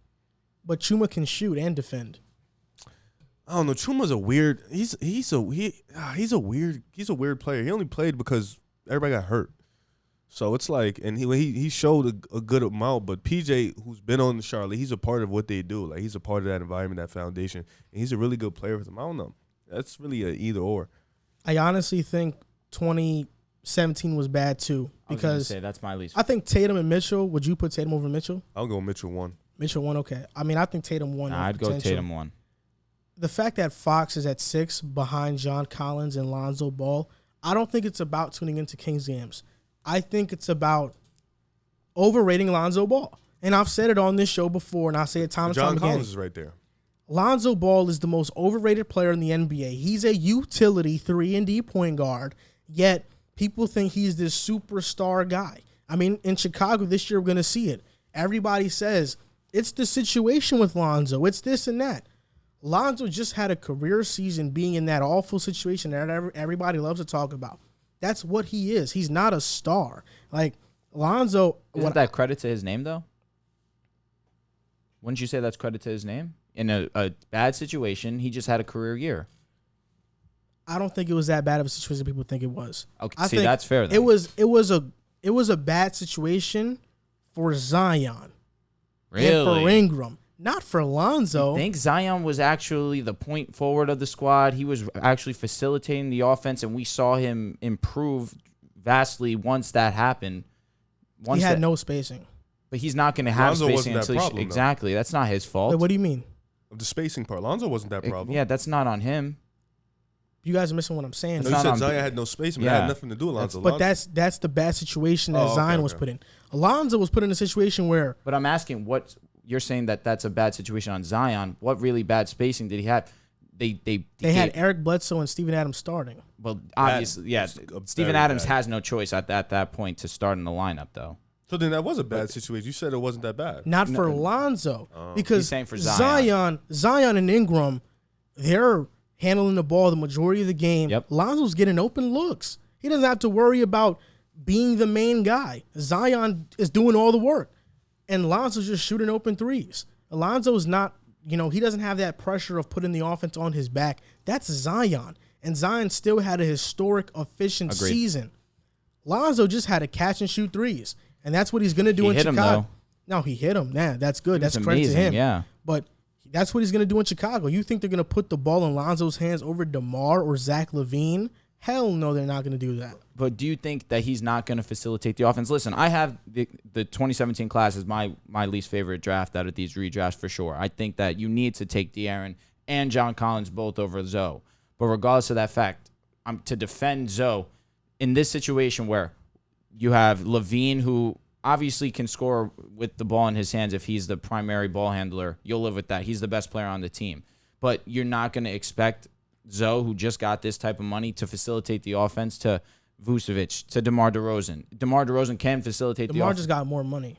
Than who? Than Lonzo. Lonzo? Rightfully so. So you think they're going to let Lonzo facilitate the offense? I'm not saying he's going to be the primary scorer because there's obviously there's a huge difference. What was Zach's role in Chicago last year? To basically do everything for them offensively. He averaged a career high assist per game in Chicago. Why did that happen, though? Because he had to. Who was our point guard? I get it. Yeah. Zach LaVine had his best season of his career doing that. He actually had his most efficient season ever in terms of being a pick-and-roll ball handler. DeMar DeRozan just averaged a career-high assist per game in San Antonio. Again, because he had to. No, it's because DeMar has improved that part and facet of his game so much. I agree with that. That's 100%. why it started in his final years in Toronto, and it has escalated here. I mean, in Toronto, DeMar handled the ball more than Lowry.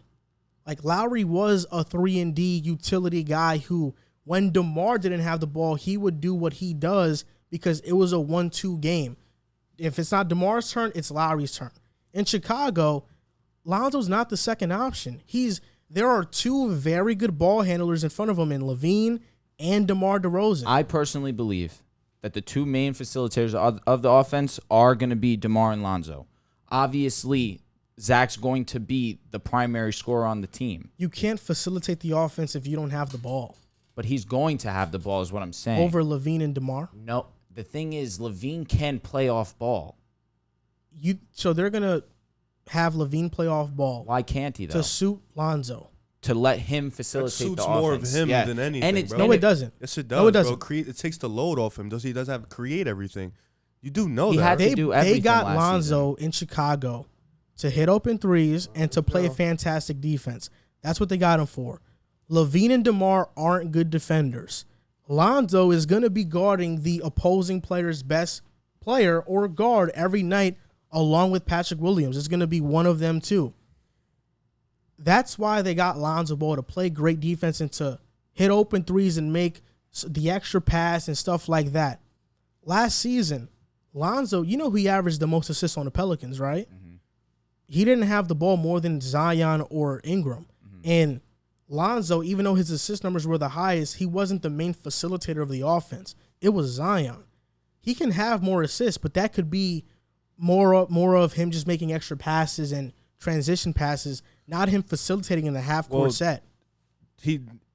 I get that part, but at the same time, Zion isn't Zach LaVine in terms of the way he scores. Zion isn't a guy who can come off a screen. Isn't a guy who you can run a set play for. You can't. You could run. No, Zion what off I mean. screens. What I mean by that is they run a bunch of wraparounds. But I understand what you're saying. No, like what I mean by that is like come off the screen. Pick and shoot. Yes. You can do. You can set a play for him, but I'm saying Zach can play off ball in a sense where we're not saying that.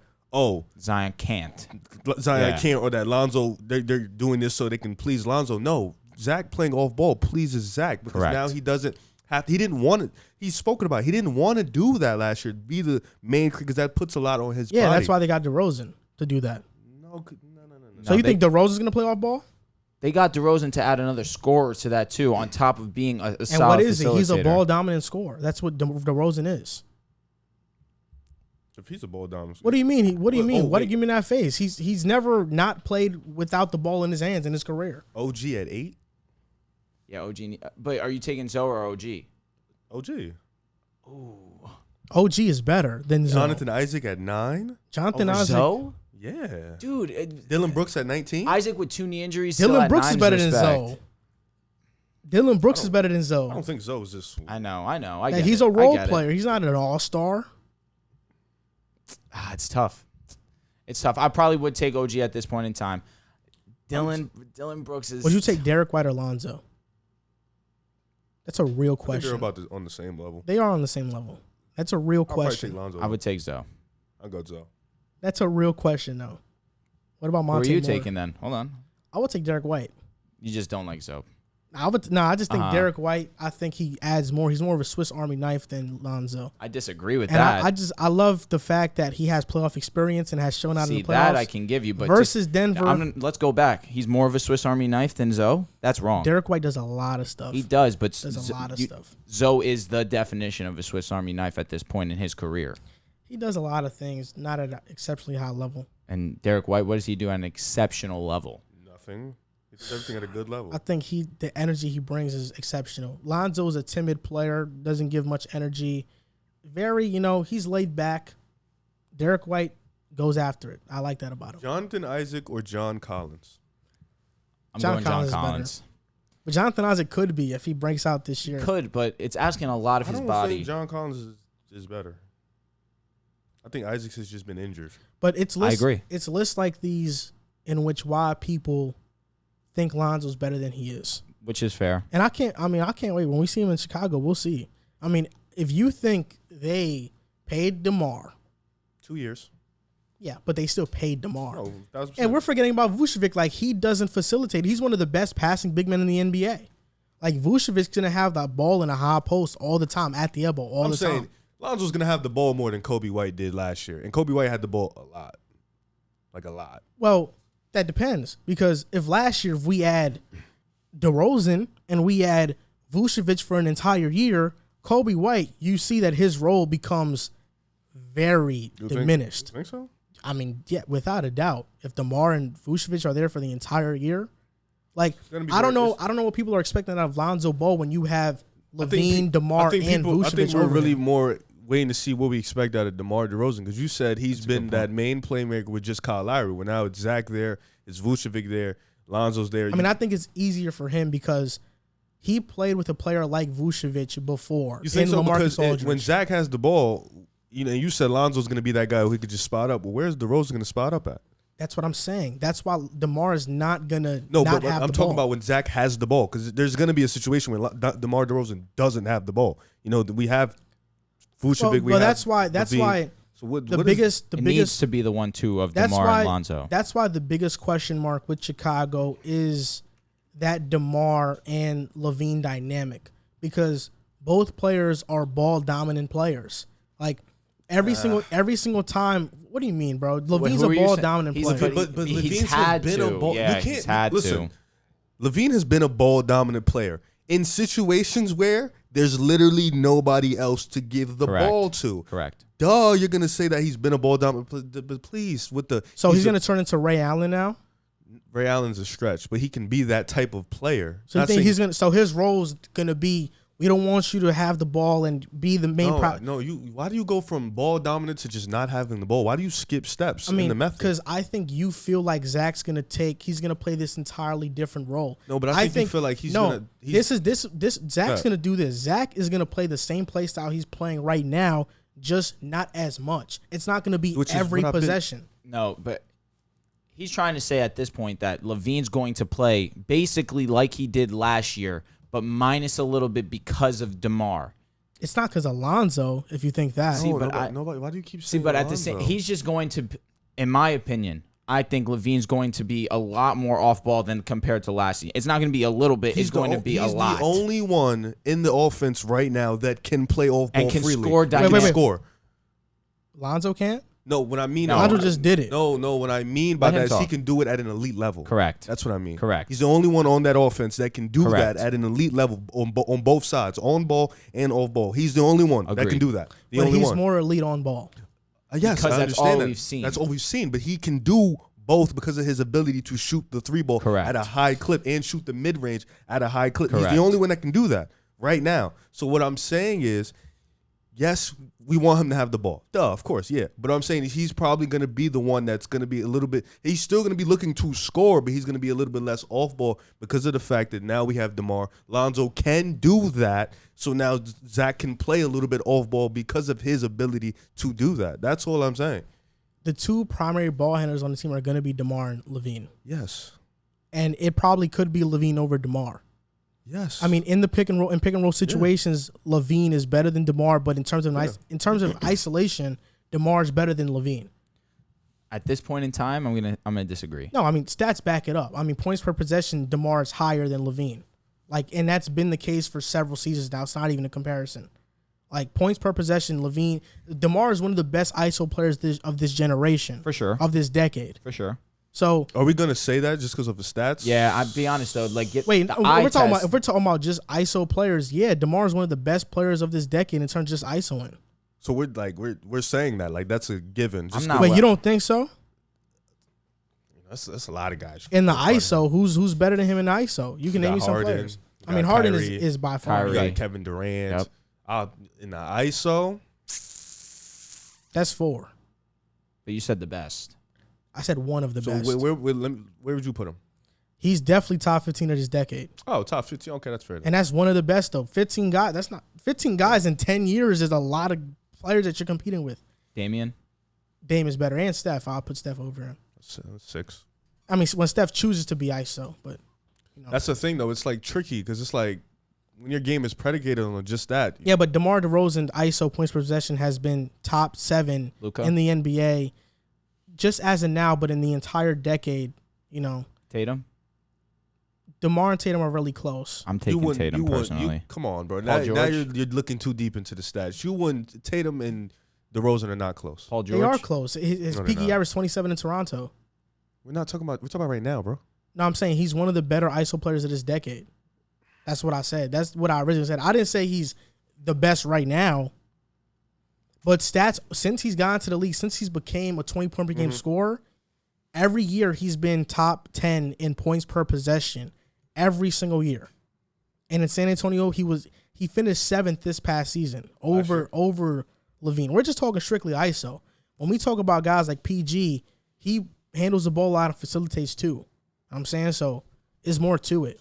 If we're talking about strictly ISO, you can't think of 6, 7 better mid-range shooters than DeMar DeRozan.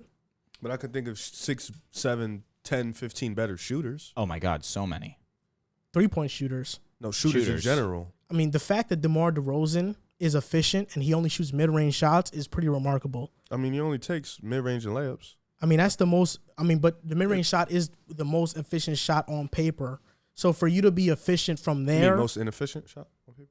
Yeah, on paper it is. I mean, the most efficient shots are 3-point shots, layups, and free throws. But we know that's not really the fact, bro. Like mid-range, we know in mid-range, the real deadly shooters, the mid-range is where the game is at. So you think as an ISO player? Now I'm not talking about pick and rolls and straight ISO. Sand screens. ISO player. Do you think Brandon Roy is better than DeMar?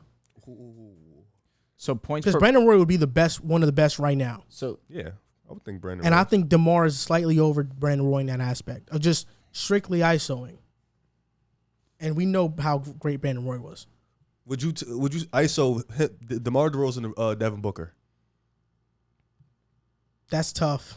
Like that's like. All right, can you help me out real quick? This is points per possession, correct? Yes. Okay, so you tell me if points per possession is really this important to you now. Austin Rivers was number 1. 1.42. Norman Powell, 1.37. DeAnthony Melton, 1.33. Alec Burks, 1.31. Robert Covington, 1.30. Grayson Allen, 1.30. Kenrich Williams on OKC, 1.29. Joe Ingles, 1.29. Norman Powell, I'm going to be honest, 1.28. I don't think you're on the right page. This is the NBA.com. This is... Did you put it to people? Isolation. Did you filter per it? game offense. Points per game. That's played enough games. This is so Rivers and minutes. So Rivers, other than Rivers, he played 21 games. Obviously, 42, 52, 49, 70, 50, 66, 67. Buddy Hield played 71. LaMelo played 51. Then DeMar DeRozan at 1.2.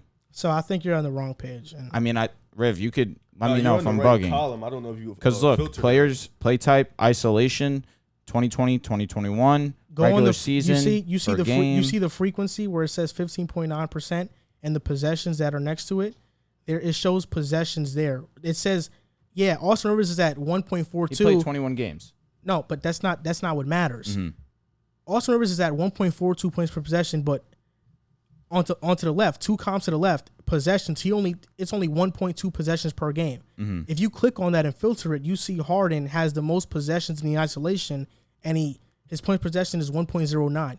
You have to filter it so for players that actually matter. Of course. Robert Covington doesn't take enough ISO possessions for you to really calculate how great he is in that. There has to be a certain amount of volume to it. Listen, I tried to filter it, but at the same time, obviously, he is atop this list, but there are a bunch of other guys here that, like Buddy Hield obviously gets burned. LaMelo gets burned. When you go to frequency, and the frequency shows you how much times they isolate. James Harden is at 33.6%. In Houston, he was at 24.7%. He led the NBA. Russ was at 24%. Score frequency or no it just says frequency. So you have to search up. I don't see that. And the best thing to use is points. Of course. So points per possession, it shows you the efficiency, but if players don't get that much volume on those shots, it's really useless. Okay. When you look at points, you search that up. It says Harden is at 8.7 points per game in isolation. Dame is second at 5.5. Russ is third at 5. Randall is fourth. And we know Randall Ash is one of the best isolation players. DeMar DeRozan, I believe, is 1, 2, 3, 4, 5, 6, 7, 8, 9, 10, 11, 12, 13, 14. He's 14 at 3.6 points on isolation. Mm-hmm. But points per possession, he's at 1.20. Okay. Which is more than everybody on that list above him. He's 0.02 better than Kevin Durant, who's at 1.18. Kevin Durant had 3.3 possessions in isolation per game last season, and DeMar had three possessions in isolation, and statistically he was better in isolation for points per possession. And Kevin Durant and DeMar points per isolation, like points just in general per game on isolations, KD was slightly over him at 3.9. Is there a name here, because obviously you have it, is there a name here that should not be above DeMar DeRozan that is? And of the 13 guys? Only John Wall. Okay. And I would say maybe even Russ, because I think strictly as an ISO scorer, DeMar's better than Russ. But Russ as a ball handler is better, of course. Mm-hmm. When we talk about Harden, Dame. Of course, obviously. Even Randall, I think it depends because, I don't know, 1 year. I love Randall, but it was just 1 year. DeMar has been more efficient. But Harden, Dame, Shea, I think, are better than DeMar as ISO scorers. Mm-hmm. Giannis, of course. Uh-huh. Kyrie, Luka, Tatum, Durant, LeBron, and DeMar. The only players over DeMar are LeBron, KD, Tatum, Luka, Kyrie, Giannis, John Wall, Shea, Julius, Russ, Dame, and Harden. I ain't hear Kyrie in there. He's not up there. He is. No, Kyrie was there. And the people behind, under DeMar, slightly under, are Paul George, Kawhi, CJ, Siakam, Embiid, Mitchell, Levine. So, yeah. I'll give him his credit there, for sure. Yeah, so, I'm just saying he's one of the best ISO players in the NBA, ISO scorers in the NBA. Definitely. That's why I don't think they're not going to switch his play style.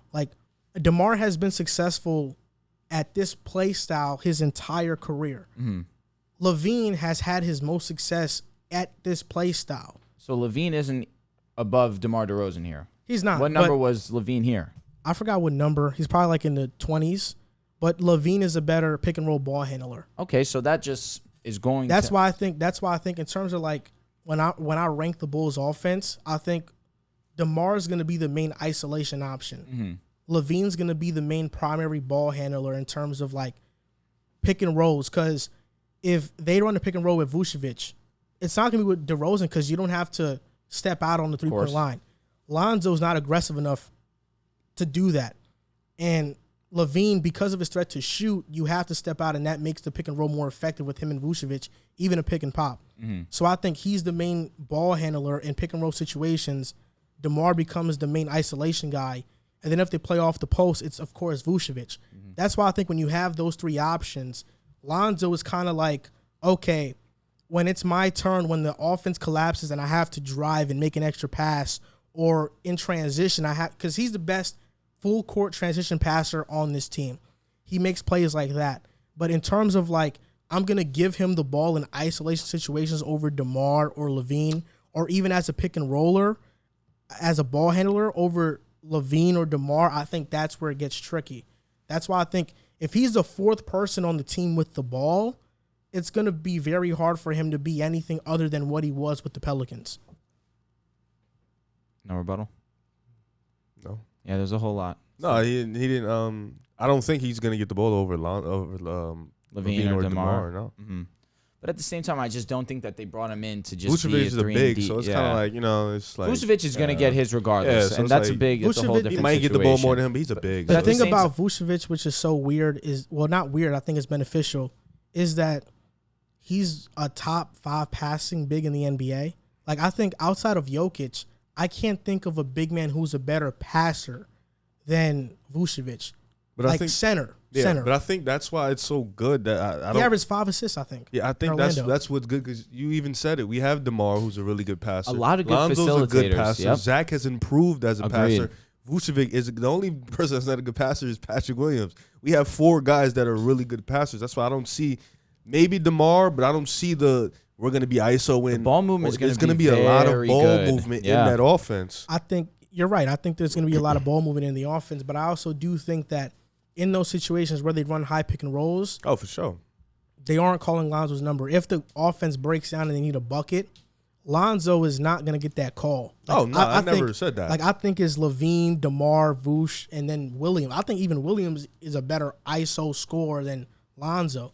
So that's why I think, there's nothing wrong with being a 3-and-D player. I mean, Derek Fisher won championships like that. Mm-hmm. And not to compare him to Derek Fisher, but like, because I think Lonzo's a better player, but Derek Fisher was impactful as hell. He was. I just think that Lonzo Ball, it's nothing bad to be a role player because I think what he is actually is a glue guy to a team. That's why if he went to Golden State, he would be perfect because he would play a similar role to like Draymond where you're just like a glue guy who can do everything. But Draymond's the point guard. I get it. But at the same time, like Lonzo and Golden State would be able to just play a role. I think Lonzo's better at playing a role and like a complementary role than being the main guy. And I think people still view him as a main guy when he's not that. He's just that is a role player. People do perceive Lonzo like that. Like I don't either. In the redraft, he was 4. And I'm saying so. Obviously, because you mentioned the Swiss Army knife. He is a jack of all trades. Yeah, but I don't know.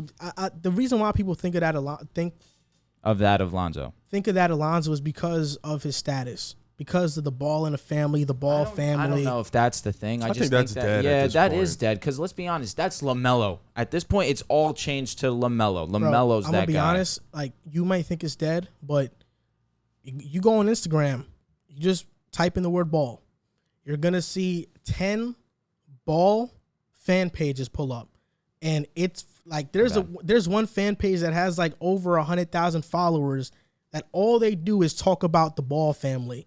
They say Lonzo Ball, LaMelo, and bro, they get mad engagement. And it's like Lonzo Ball was in a bad situation. I can't wait until he becomes a superstar.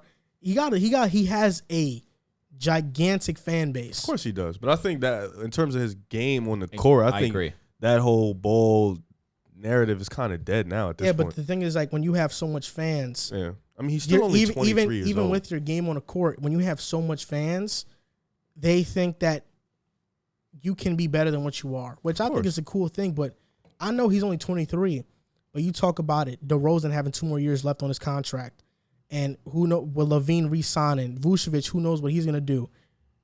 Lonzo's not gonna be one of the top options until he's like 27. Don't think he needs to be though. That's what I'm saying. But that's what I'm saying. No top scoring. So how options. is he gonna be an all-star type of guy? Who thinks he's gonna be an all-star? But Bleacher Report you just by said, saying that he's the fourth you just said he's overall only pick. 23. Well, I'm just saying he still has time to really grow as a player. I don't think he needs to be a definitive all-star. I also think we need to take his defense into account. There's not many elite level defenders at the guard position at this point in time. Do you think Lonzo's a better defender than Caruso? At this point in time, yo, bro. I do think so. I'm being man. dead ass, bro. I don't know why. To be fair, give Caruso his credit defensively. Come on, bro. Defensively, dude. Wait, hold on. Off ball, I will give to Lonzo, but Lonzo's a good on-ball defender. You think he's a better defender. You think he's a better on-ball defender He's a better than Caruso? all-around defender than Caruso. Correct. Like it's correct. That's clear. Correct. He's a good on-ball defender. But I don't want you to say disrespect. Like No. I know. I know Caruso's really word. close. But I It's don't really think it's close close. because Lonzo's overall a better, defense? No, it's not close. No, It is close. On Lonzo's overall a better defense, no. It is Overall, close. it's not close, bro. Mm-mm. At this point, you're misconception. You're upset with people putting Lonzo this high, so now you're just trying to tear him down as a player. I agree. No, with I'm that. just trying. No, it's clear now. I'm at this trying point. to bring him down to earth. It's clear Like now. you said that because I said Caruso when. What do you mean? What You can just you bring gave me down to Caruso. earth about? You just gave Caruso $30 million to play defense. But what are you bringing me down to earth about? I never said Lonzo will be Caruso an is a all-star. solid shooter, too. No, I'm He's a saying solid I'm saying shooter. this on a podcast to bring people's expectations of Lonzo. Yeah, because down you're to earth. upset with people's misconception. Because they of put him Lonzo. here. Yeah, exactly, which is clouding your judgment. So now you're just bashing him as an NBA player. to a When in degree. fact, Lonzo is a better all-around defender than Caruso. It's not close. Caruso's a good on-ball defender, Correct. but as an all-around defender, Elite on-ball defender. Yes, you said he wasn't elite when we were talking about him, but it's okay. I'm gonna let that pass, and I'm gonna continue. I said that? Yo, you did. You I definitely. I was drunk said probably, Caruso. man. If I said that, Nah, you're it's too much. Caruso's Come on, bro. He's Stop like this- that. He's like that. elite. Better than RJ, right? Not better than RJ. RJ is the next level. But see, now that I'm thinking about it, all these lists have taken defense into account. Caruso Cat, obviously makes, Collins is at 5. but Collins isn't a trash defender. But if they took a defense into account, Isaac would be higher. I don't know Coming about off an that, ACL, though. it's tough though. I mean, And also at the same time, Collins' team did just make the ECF, so obviously that probably plays a role into it too. Yeah. So we're gonna get on to this next topic about Donovan Mitchell and the Utah Jazz. Donovan Mitchell was recently interviewed by Sam Amick of The Athletic, and he said, "This is no slight to Phoenix or Milwaukee or the Clippers, but I feel like if we were healthy, we would get to the finals. I feel like we would win. But it's all easy when you say ifs, ands, or buts. It's easy to say that." So, do you think that if the Utah Jazz were in fact healthy, would they have beaten the Milwaukee Bucks or gotten to the NBA Finals? And can the Jazz make the finals this upcoming year? You skipped the Clippers, the Suns. You went straight to Milwaukee. I agree. That's you that's was- facts. I mean, to be fair, I said, would they beat Milwaukee or would they have made the finals? okay, pardon. I hit that part. Pardon me. Excuse me. I don't know because a lot of their problems against the Clippers was I don't think Mike Conley could have fixed it. I think they was able to score. I think their shooters were open. Just a few times they were missing. I think Donovan Mitchell, even though he was on that ankle injury, he was still doing his thing, balling. A lot of the defensive errors were because Rudy Gobert had to help his wings, and he couldn't guard on the perimeter when, he has to run out there and guys would just beat him to the basket. I don't think Mike Conley was fixing that. I understand if Mike Conley was there, that brings another ball handler, and I get that part offensively that'll help. But defensively, they crashed because Rudy Gobert had to help his wings, so he couldn't guard out in the perimeter. Clippers just shot him out the gym. So I think, Mike, them being healthy, I think they would have beat Phoenix. I think that was a better matchup for them because Ayton, Gobert, and then Mitchell, Booker, you could just match up with those guys and go to war with them. Milwaukee, I don't think they would beat Milwaukee because Giannis was just, that matchup, Giannis versus Gobert, I think he would have dominated Gobert because Giannis is just that dominant. Agreed. But against the Clippers, that was just a bad small ball it has been a thing that's hurt Utah. And I think that matchup specifically was just a bad matchup, whether they were hurt or not. Both teams had their array of injuries. Kawhi didn't play, Mike Conley didn't play. It's just Serge Ibaka didn't play, so it was just a lot of injuries. Even though Serge was out for barely the season, still that's another guy who they could have used.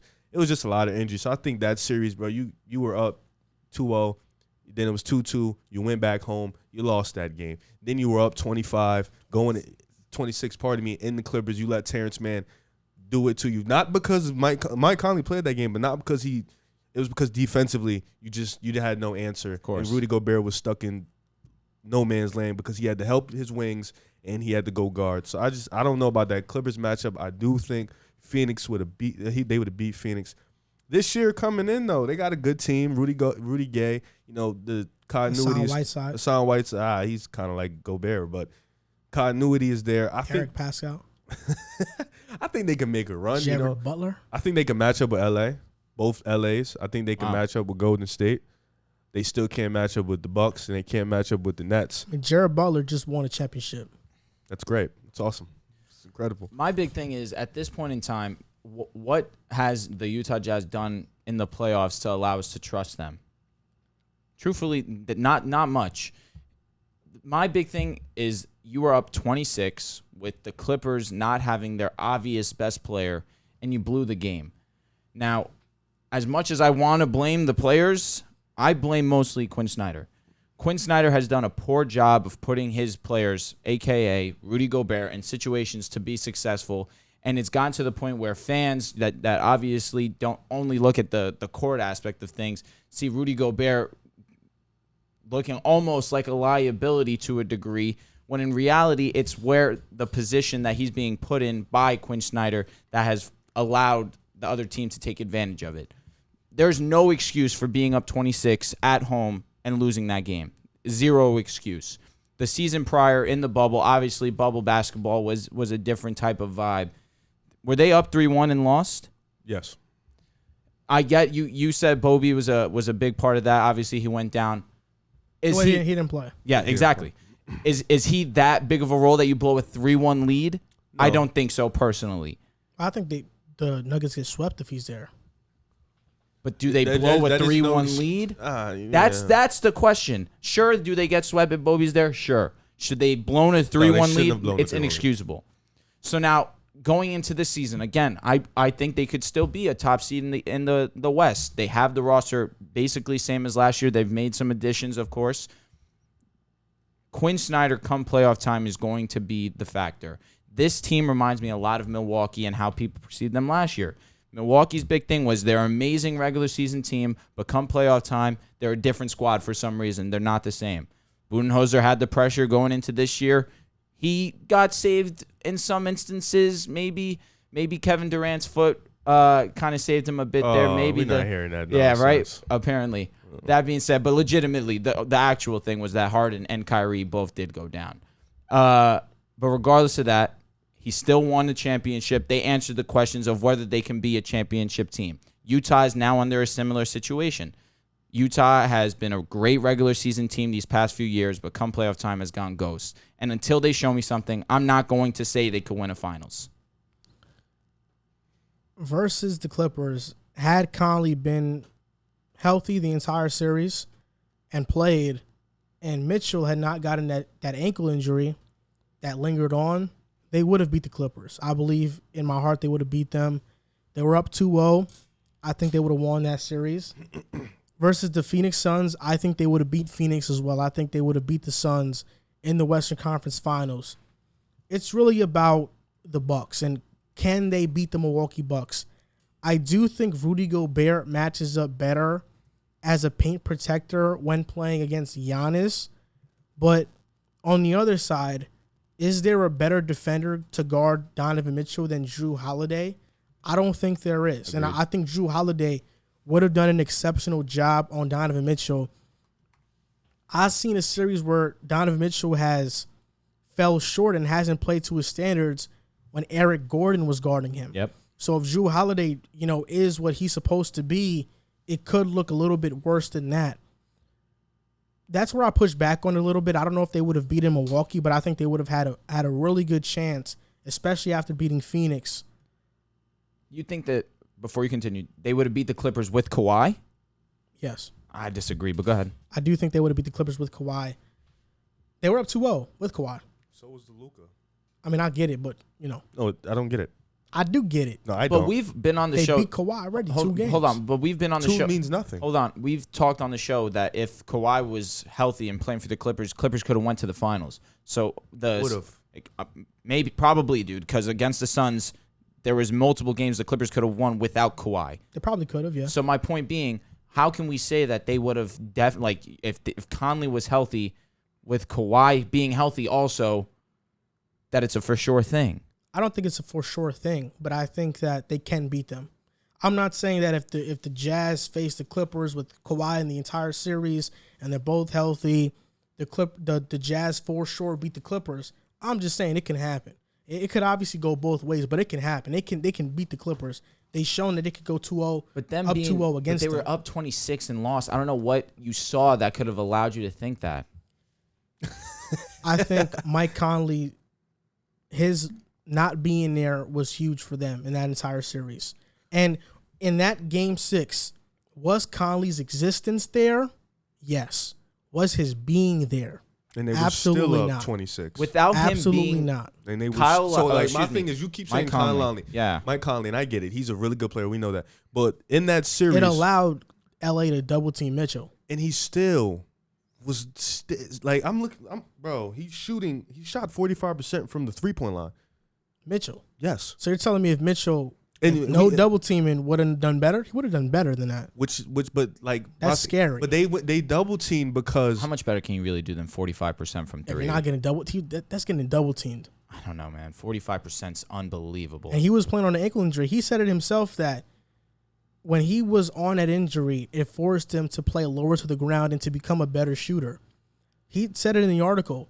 Now that he has his bounce back and he can do that and be super athletic, he's going to go to a different level. I mean, he could average 40 in that series, if we're being honest.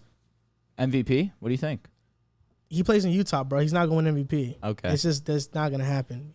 I don't know, because even when they went back to LA and they finally said, all right, Kawhi, you're going to guard him for majority of the game. When Kawhi was on him, he didn't start turning it up until Kawhi sat down and Reggie Jackson or one of those guys jumped back on him. So the double teaming thing, I get it.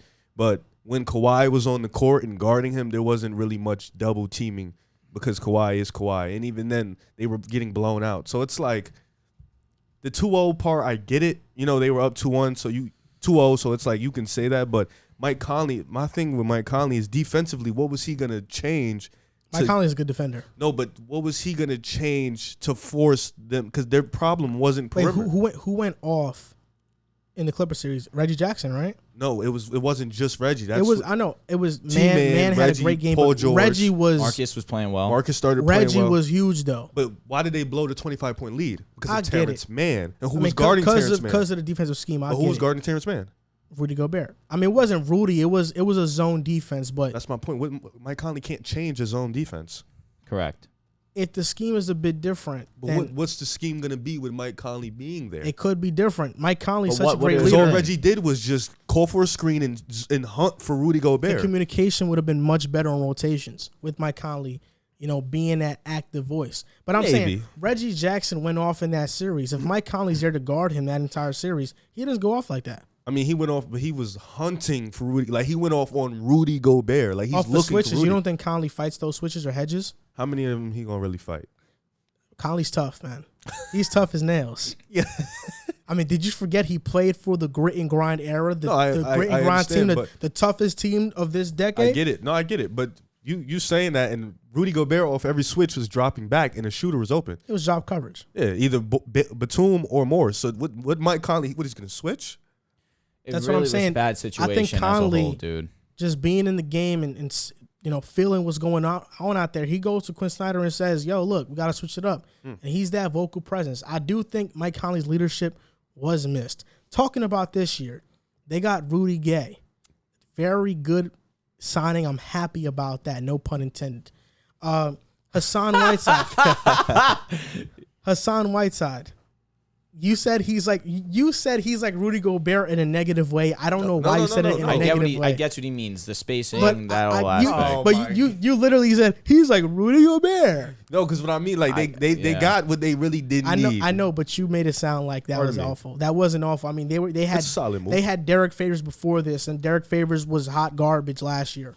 And Eric Pascal, even though He might not play. he might not play, but you know what I like about the signing? That's Mitchell's best friend. Mitchell now has, that's my dog. Now It was a trade. Now on when they're like on the plane rides and stuff like that. Pascal, you're saying? Now with Pascal and Donovan Mitchell, they're on the plane rides, they're playing chess together, they're talking, they're communicating. They have a bond. If Donovan Mitchell gets too low, that's his boy from his younger days. He's gonna lift him back up. That's But how does this translate to basketball? Yeah, I'm so confused. I think keeping the locker room together and keeping the star players' mentality in check is great for a team. For example, like the LA Lakers, the 2000s teams, Kobe, Shaq, and Rick Fox, and Glenn Rice, they were great players, right? But the Lakers didn't start winning and actually go on a roll until Derek Fisher came back and was that glue and voice. And we saw that throughout that time and later on from 2009 to like 2010, he was the same type. He had the same type of role with Kobe. I'm not saying Eric Pascal is that, but Derek Fisher had that close relationship with Kobe that he can talk to him. They broke up. Kobe and Shaq. So all that glue stuff I'm still confused about. But they played their best with D-Fish. But they went to the WCF before D-Fish. You do know that, But right? they wasn't going to make the finals. I'm just letting you know, though. They did. Yeah, they but were, you know what I'm saying? everybody, the finals? everybody They just talked. needed Yeah, D-Fish was huge, bro. Come on. They just needed Kobe to be Kobe. That's Yeah, really bruh. what it No, was, but bro. who kept Kobe in check? It was D-Fish, bro. Okay, that's fair It was point. D-Fish. So now Pascal with Donovan Mitchell. Okay, now I have my best friend. He's somebody that can keep me in check. You know that if I'm doing something wrong, he's going to say something. He's going to speak up. So that's This huge. is what's different, though. But that's huge for the locker I get it, room. but this is what's different. Donovan Mitchell isn't the best player in the league. Shaq was the best player in the league. Correct. He's the not- best player on the team, though. Yeah, that means a lot. But Derek Fisher did that, and I understand, but it was Kobe and Shaq. And not only that, but then they just brought in Jared Butler, who has championship experience. Not That's at the fair. NBA level, but at the college level. This guy is mentally So strong. you think they're going to the finals this year? I think there's a possibility, man. You know, Are last they going to the You finals? did all It's a that to give me a possibility. possibility It's a answer. Because because you look, said the Warriors are you going talk- look, to beat I the stamp that. Lakers. look, which, the Clippers with whatever. Kawhi out for like the most of the yeah, year. they're done. Look, I don't think they're a finals team. If they are, I will be shocked. The Lakers or the Warriors, can they beat Golden State? You know, I Clay. made my pick. You know my pick already. Clay hasn't been healthy. You know, you never know. I'm just saying I would pick Golden State, but if Utah beats them, I wouldn't be surprised. It's really the Lakers. They don't have to guard Russ. Like that's why You that's put Gobert on him. That's so funny, man. you could Russ, you can literally literally put do Go- that. revenge No, you tour. could literally put like Gobert on him. honestly, versus the Clippers. Wait, whoa. You can put Gobert on Yes. Russ, but then Ben, who can't shoot at all when he's guarded by Gobert, gives him 40. For a playoff series, bro, I'm gonna put Gobert on Russ. All And right. I'm gonna tell him drop. And that's going to be a terrible well, if decision. he beats me shooting, then I shouldn't have won. This is the thing. Russ's Rudy mid-range Gobert- shot is not bad, so if he drops, fell we'll off. live. I mean, this Fell mid-range off. shot is still inefficient. He's not good from Just that. fell angle. off. He's a terrible three-point shooter. His mid-range isn't bad. Versus the Clippers, playing Gobert that far away from the basket, that close to the basket and far away from the three-point line was horrible because the Clippers had 40% three-point shooters all over the court. everywhere. Rudy Gobert could guard Russ and not even like guard him. He could be sagging off in the paint, ready for LeBron to drive, and he could be that stonewall. And if you pass it to Russ, let him shoot.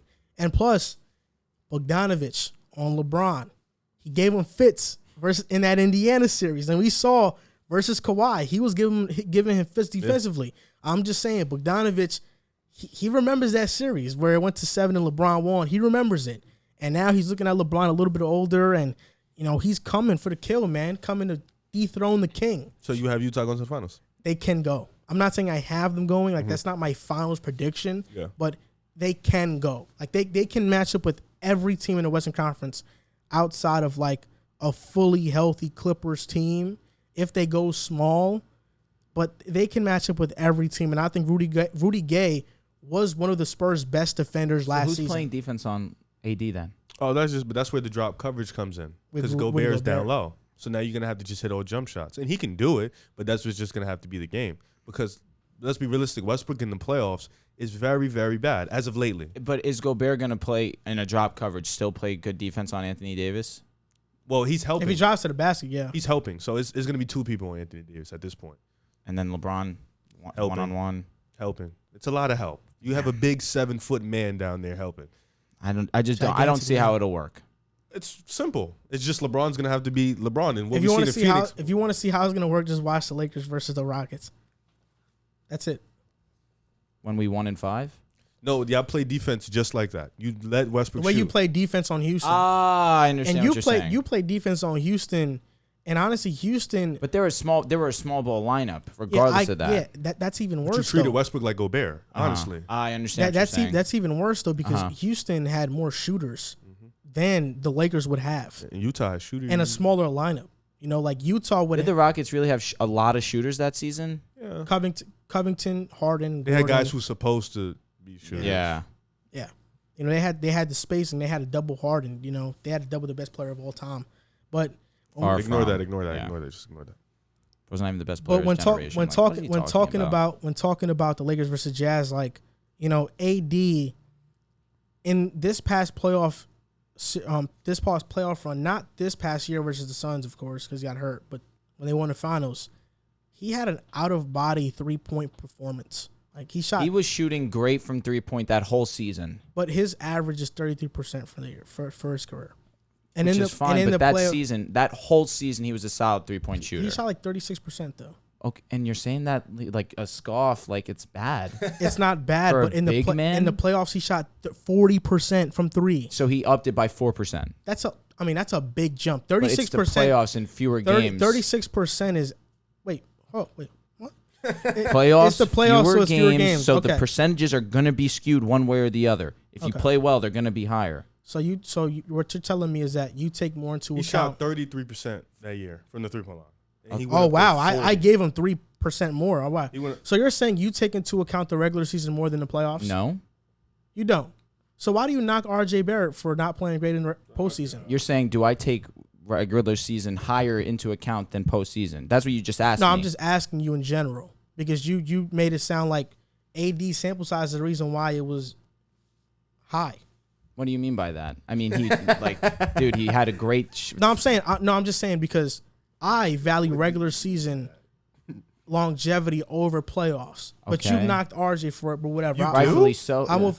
It depends. I know when you're a Harden fan. When you're a rook, okay. I mean, Harden plays great in the playoffs. I get what you're saying. When you're a young guy. When you're a young guy, that's your first playoffs. If you're gonna knock a guy like that, okay, whatever. But so AD, just back to AD. AD shot 33% that year. I'll tell you right now, he shot 30% in the 3-point line in that playoffs, but before that it was 27. So he shot 38, not 40. But he's never shot 38. Final. No, that's what I said. That 2020 season, but that whole year it was 29. This year he shot 18, and the year before that 38, he shot 27. He was bad this year, 3-point shoot. No, he's been bad forever. Even in the regular season, 26, 33, 33, 34, 29, what I said was that's what I'm saying. If AD is not shooting at that high of a percentage, then it's gonna be easier for teams to really collapse on them because now you have Russ and AD who aren't shooting great. Like, if AD comes down to earth, then now we're going to see a little bit of a difference. Yeah. Oh, a major difference, actually. Mm-hmm. I'll bet on AD. Okay. That's good. I mean, he's a great player. I'm not going to say you can't bet on him. You could Top you could 7 player in the NBA at worst. Debatable. So Top 7. At worst. He's better than Luka? I think he's at worst 9 That's why or I said 8. 7. No, he's at worst 9 or 8. Luka's probably 6. Is he better than Jokic? Yeah. Steph, Kawhi, KD, LeBron, Luka, Harden, Giannis. LeBron. He's debatably better than Harden. But that's what I'm saying. It's like at worst like 8 or 9. I'm saying 7. The disrespect, bro. Oh my gosh, to James Harden. You said that AD was the second best player in the NBA. Did you no, not? I said he had the second best season. That's different. The same best player. You walked into next year. You literally said this year AD is the second best player in the league. No, yeah. After the 2019-2020 season, he had the best season. He had the second best season that year. That's what I meant. He had the second best season because I go every year. I rank players. I go by who had the better season this past year. You know, so KD to me is 1 because of that playoff run. Giannis is 2. Steph is 3. LeBron is 4. That's interesting. Okay.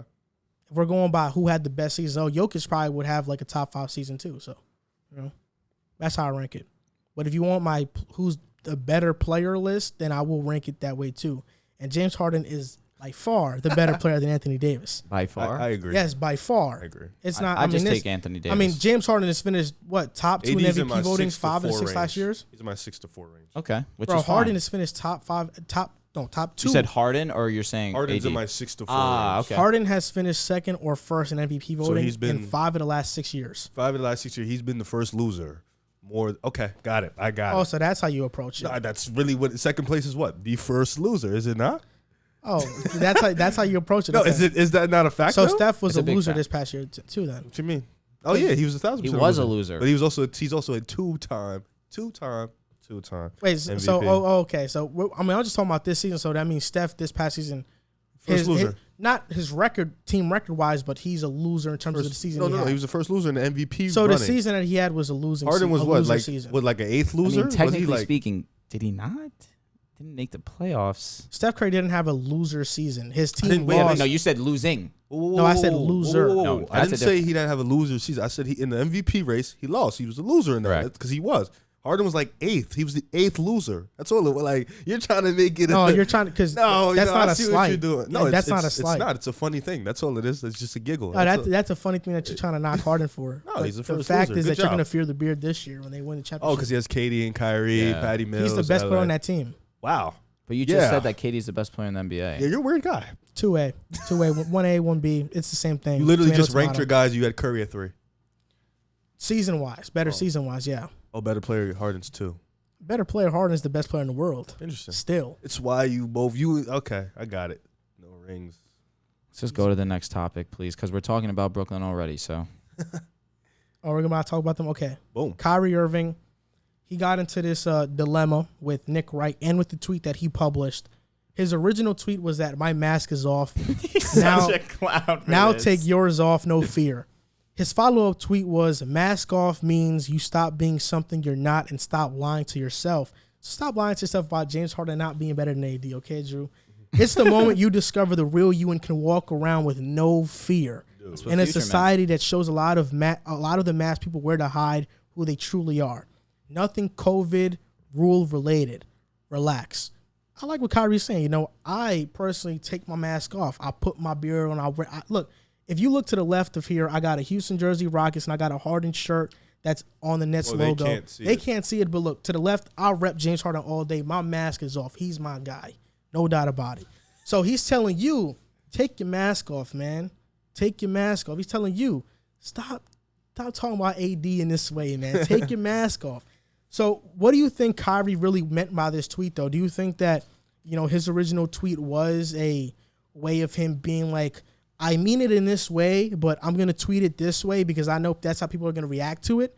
Or do you think this was an honest mistake by Kyrie? No, I 1,000% believe Kyrie meant it in that weird, deep, mental, bro, show you real. I really think he meant it in that way because Kyrie's just that type of guy. Not the COVID way. Yeah, not the COVID. I feel like he could have worked the wording just at this time right now, the situation and what it is, telling people to take your mask off.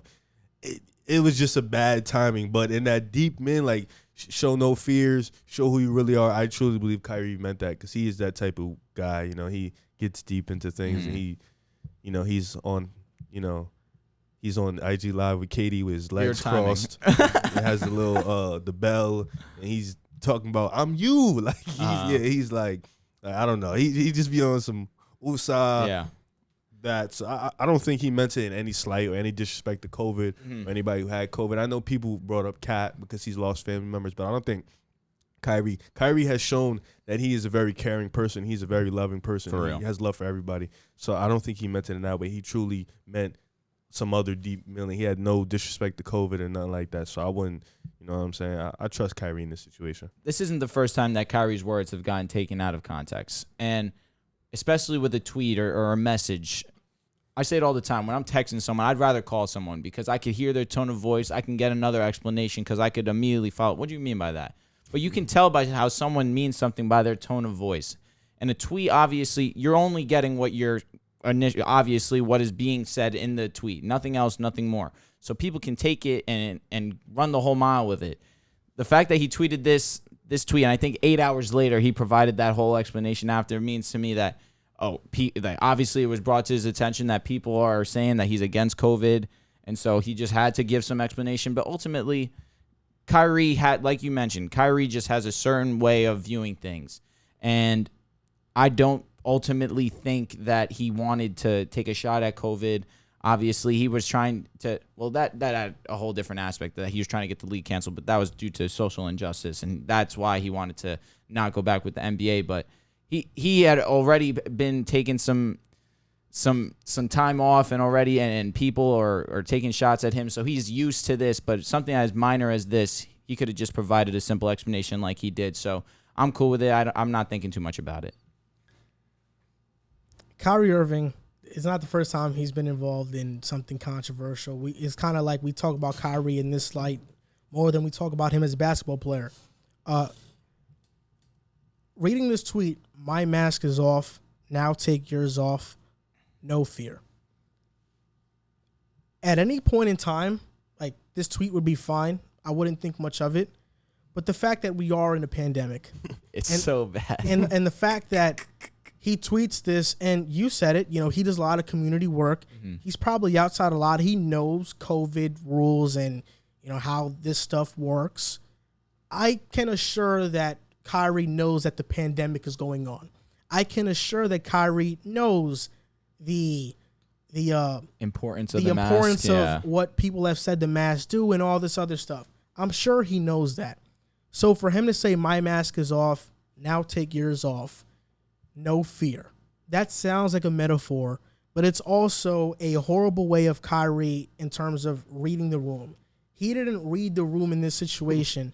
Knowing that we are in a pandemic and you're tweeting this out, you know how people are going to take it. You know, it's something where Kyrie has millions of followers. I guarantee you whenever he tweets something, he's not like a random guy tweeting where they don't think about what they tweet and they just hit send. He thinks about it, then he sends it. Maybe he was like listening to a podcast or reading a book, and I guess that's a quote that popped up and he just wanted to tweet it instantaneously. But I can assure that he does think about what he tweets. There's no way, at least that I believe, that he tweeted this without knowing what people would think of it. Agreed. But am I upset at the tweet? I'm not. And the reason I'm not upset at the tweet is because I think we live in a society where, and that's such a cliche saying, we live in a society where, but on social media especially, difference of opinions, they aren't allowed anymore. You know, people get chastised, and whether you believe that people should get chastised for having certain views on COVID or masks or whatever, that's your own decision to make. But if Kyrie tweets this, when he tweeted this, I saw like 5,000 quote tweets. And when you see that many quote tweets, you know that people aren't vibing with what he's saying. I feel like people pay too much attention to what other people do nowadays. Like, if I would see this tweet pop up, I wouldn't care. You know, too many people care right now. They care too much about what a celebrity is saying or a radio host is saying or whatever somebody else is saying instead of just like living their life. Everybody always wants to criticize something. And I don't think Kyrie meant this in a malicious way. That I think he didn't read the room correctly. Yeah. But at the same time, why is everybody so hell-bent or mad about this? And this isn't the first time that I've seen something similar. Like, you know, Cole Beasley, when he has his stance on COVID or getting a vaccine, whenever that comes out on Twitter, everybody quote tweets it, and there's 1,000 quote tweets to that. And it's like, man, like, why are you chastising these guys for their decisions on what they want to do? Like, if they don't want to do something, can I think that, you know, you're kind of ill-informed? I can think that, but why do I have to voice my opinion on what you choose to do with your body or how you choose to express yourself? You know, we don't do that in any other aspect of the world right now, or we don't with topics. We don't do that. Like if somebody has certain topics on politics or let's say abortion or these things like that, we let that kind of rock. But when it comes to like COVID or mask or things in terms of the medical field, everybody's so quick to be malicious towards you and your stance. But with everything else, we aren't this. And I don't think, you know, if somebody doesn't want to get a shot or doesn't want to wear a mask, is it hateful? I don't think it's hateful. So I think that's just somebody's personal choice. Yeah. This is tough because I don't like talking about this topic personally. Like you mentioned, it is your choice, but at the same time, it's a tough subject because obviously people have been affected by this in more ways than others. So for that reason alone, I just like to stay away from it. I am vaccinated. I do wear my mask when I'm told to wear my mask. I don't complain about it because it just makes things easier, truthfully, to just comply with what's being said. If it's not hurting me physically, I'm going to continue to abide by whatever guidelines are being put in place because there are people smarter than me at their field of things that they're studying that obviously have more information than I do. So why not just comply if it's not going to affect me physically, mentally, emotionally, especially when people are dying. Especially why I don't like to talk about this is because you're right. You're saying it perfectly. There are so many people that care about what you're saying. It just gets difficult to a degree sometimes because, again, people have been affected by this so strongly. I know what you're saying, and this is where I push back on it. I'm not talking about getting rid of guidelines or anything like that. No, I understand. And I don't think that people that choose not to get vaccinated are saying they want to get rid of guidelines. You know, I understand the guidelines are there. I think it's about like, okay, if you understand the guidelines are there, you can't go into restaurants without a mask or things like that. I think that's all totally fine. That is valid, more than valid. But if somebody chooses not to wear a mask, of course they have their liberty stripped in terms of going to these restaurants, and that's a consequence that you pay for not abiding by the rules. And I believe there are consequences to be paid, especially during the time of pandemic. So if you aren't following these guidelines, you do lose your liberties, and I agree with that wholeheartedly. Mm-hmm. But at the same time, if you're making that decision, I'm not going to try to throw even more backlash in your way. I agree with that because sentiment. for me, it's like, okay, I know what I do. I know what I want to do. If you feel differently about your stance on it, I'm the type of person that just goes like, okay. Mm-hmm. And I listen, because I feel like on social media, especially, everybody's so dismissive. If I don't agree with you and I agree with Riv, okay, this is the person's tweets that I'm seeing. Every single time you come up, I'm going to bash you. I'm going to troll you. I'm just never going to try to see your point of view. I think especially in this age, we have lost the ability to talk to one another and see people's point of views. Because on social media, all we get are algorithms that reflect what we believe in, our ideologies. We don't get anything else. So because of that, you never see the other side. I think there are a lot of reasons why people don't do the things that they don't do, you know, religious purposes or internal beliefs or a lot of stuff that could, you know, have went on in their lives. That's why I don't judge in that way. I think everybody's way too judgy on this subject. Mm-hmm. And the fact that Kyrie got so much backlash for it kind of proves that everybody jumps the gun and nobody learns the context behind things. You know, as soon as something is out there, people pounce on it and they don't care about whether it's a metaphor or, you know, an ideology or something you just thought of and wanted to share. They immediately say, okay, that is wrong. You know, this is why Kyrie's a horrible human being. This is why he's such a diva and all this other stuff. Instead of just, you know, stepping back and being like, okay, what did he really mean? You know, people take things way too literal. It's crazy because we was actually trying to go to this paint shop like last week and we couldn't get in because you need a vaccination card and you had to be vaccinated. And I was like, fuck, bro. I couldn't get into that shit. That's why it's funny how you brought that up. Like like it's okay. Like I don't say no to guidelines. Like I'll walk outside with my mask. If you need me to put my mask on when I go in the building, yeah, that's cool. Like I don't have a problem with the mask. I don't even have a problem when they saying you need to be vaccinated to go in the building. That's understandable. Like you feel you want to feel comfortable in the place you work at. I get it. So, but you're right. People do care too much about what other people say, or they feel like they're bigger than the conversation. Like we can't sit here and have a debate or sit here and have and communicate or forget about a debate, just a flat out conversation, like, and throw each other ideas up in the air. For example, like you weren't able to get into that building, you know, that's the decision that you made. I could do a fit.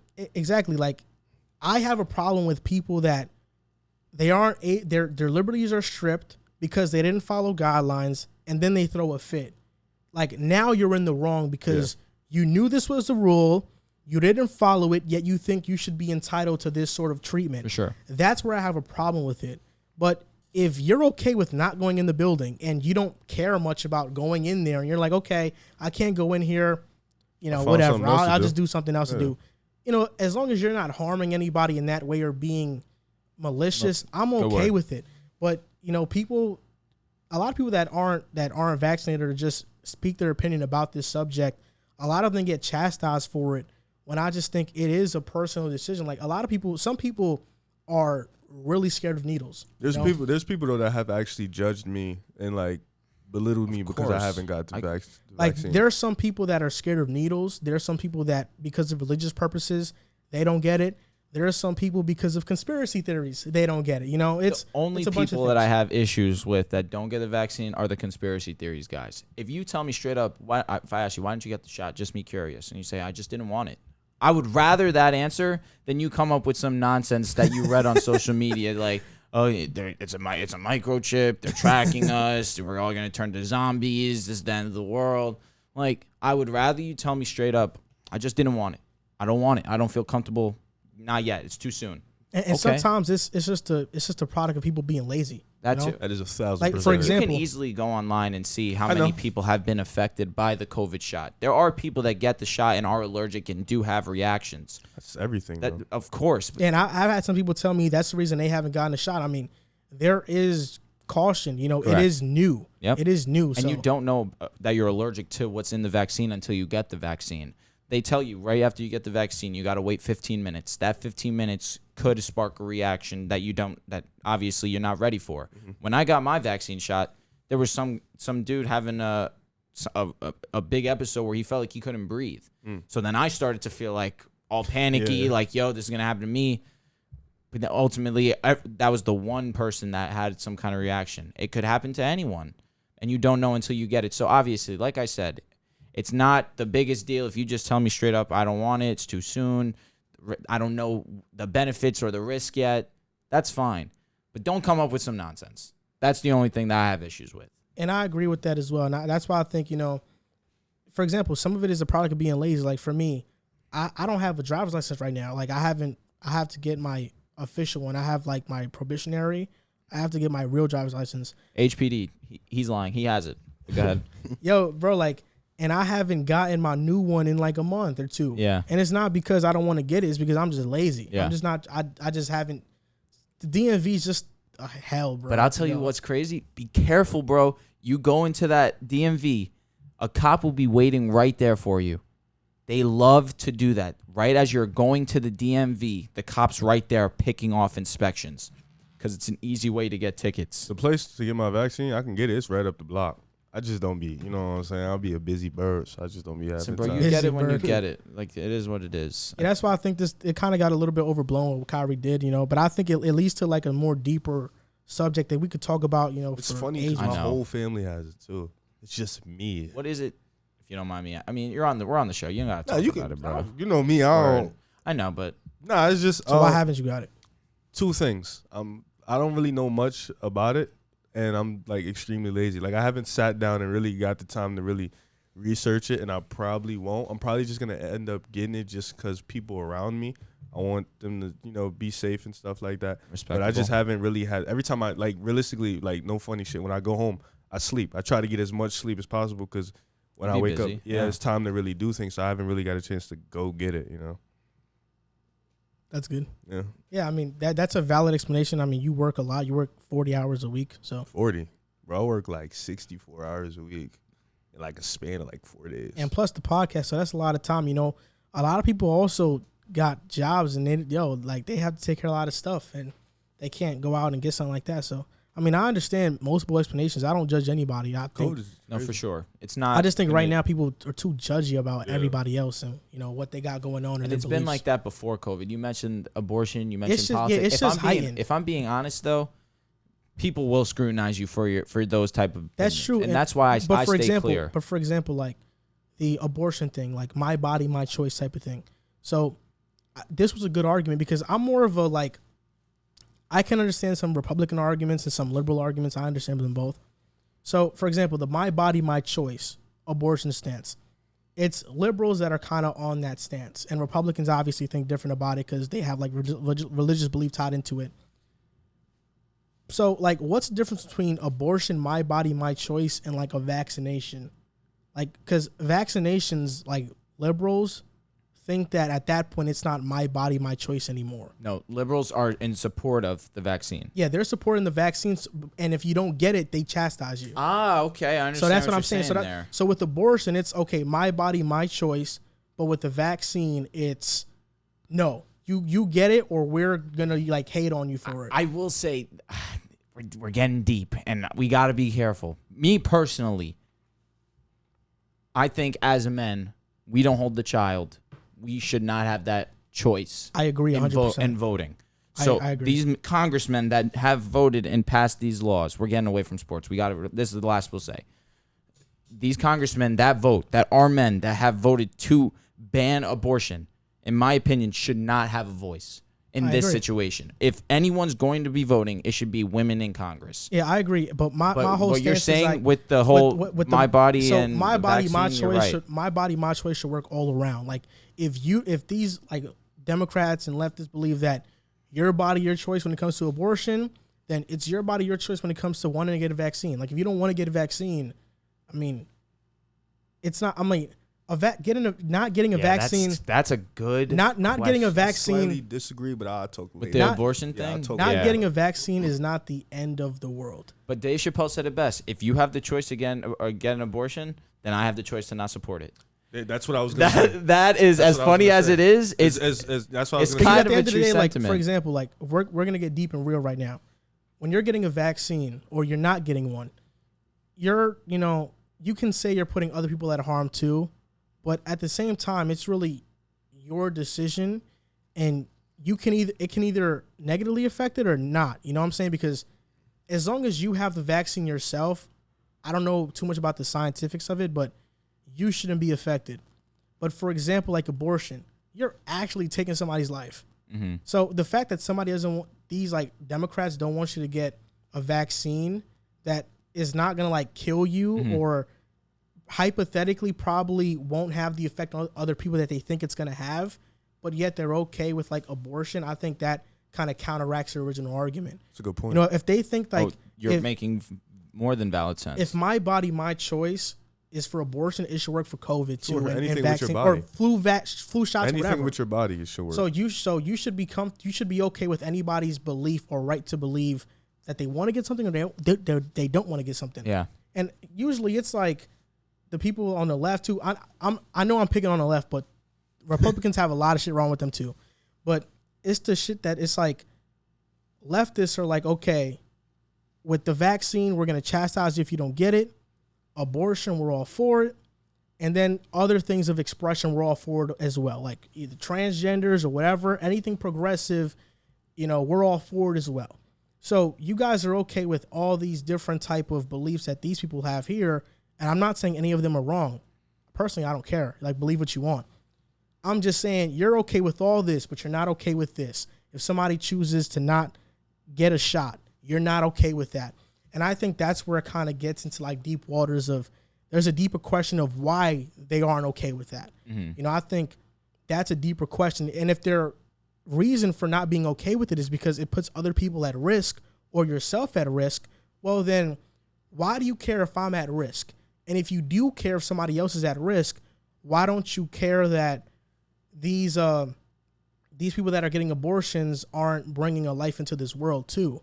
Because that's also putting somebody at risk of not living a life. So it gets into a whole bunch of like spider web of ideas and topics that, people can talk about. But ultimately, that's where I kind of stand on things that, you should have the same ideology across the board and not just for certain subjects. It gets tough because obviously there's certain situation when it comes to abortion that if a woman decides to get an abortion, it makes more than valid sense. If she's sexually assaulted, of course, if rape is a strong word, I don't like to use it, but it's real life things that occur, and a child comes from that horrible issue. If a woman is having some kind of substance abuse, another thing that they don't want to put their child through, the one thing that you're saying that makes sense is they want to remain consistent, but at the same time, I feel like they're just trying to look out for everyone. Yeah. And that's why I'm not too against the, my body, my choice, as opposed to, get the vaccine or you're a horrible person.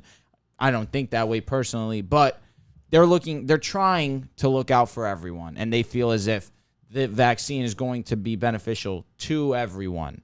And I feel like similar to abortion, they're looking out for women and that decision there. Yeah, like for me, I agree with a lot of ideologies on both sides. There's some things that, liberals and Democrats say that I'm like, okay, that makes a lot of sense. Mm-hmm. And there's some things that, Republicans say that I'm like, okay, it makes sense as well. So I can understand both sides of the argument.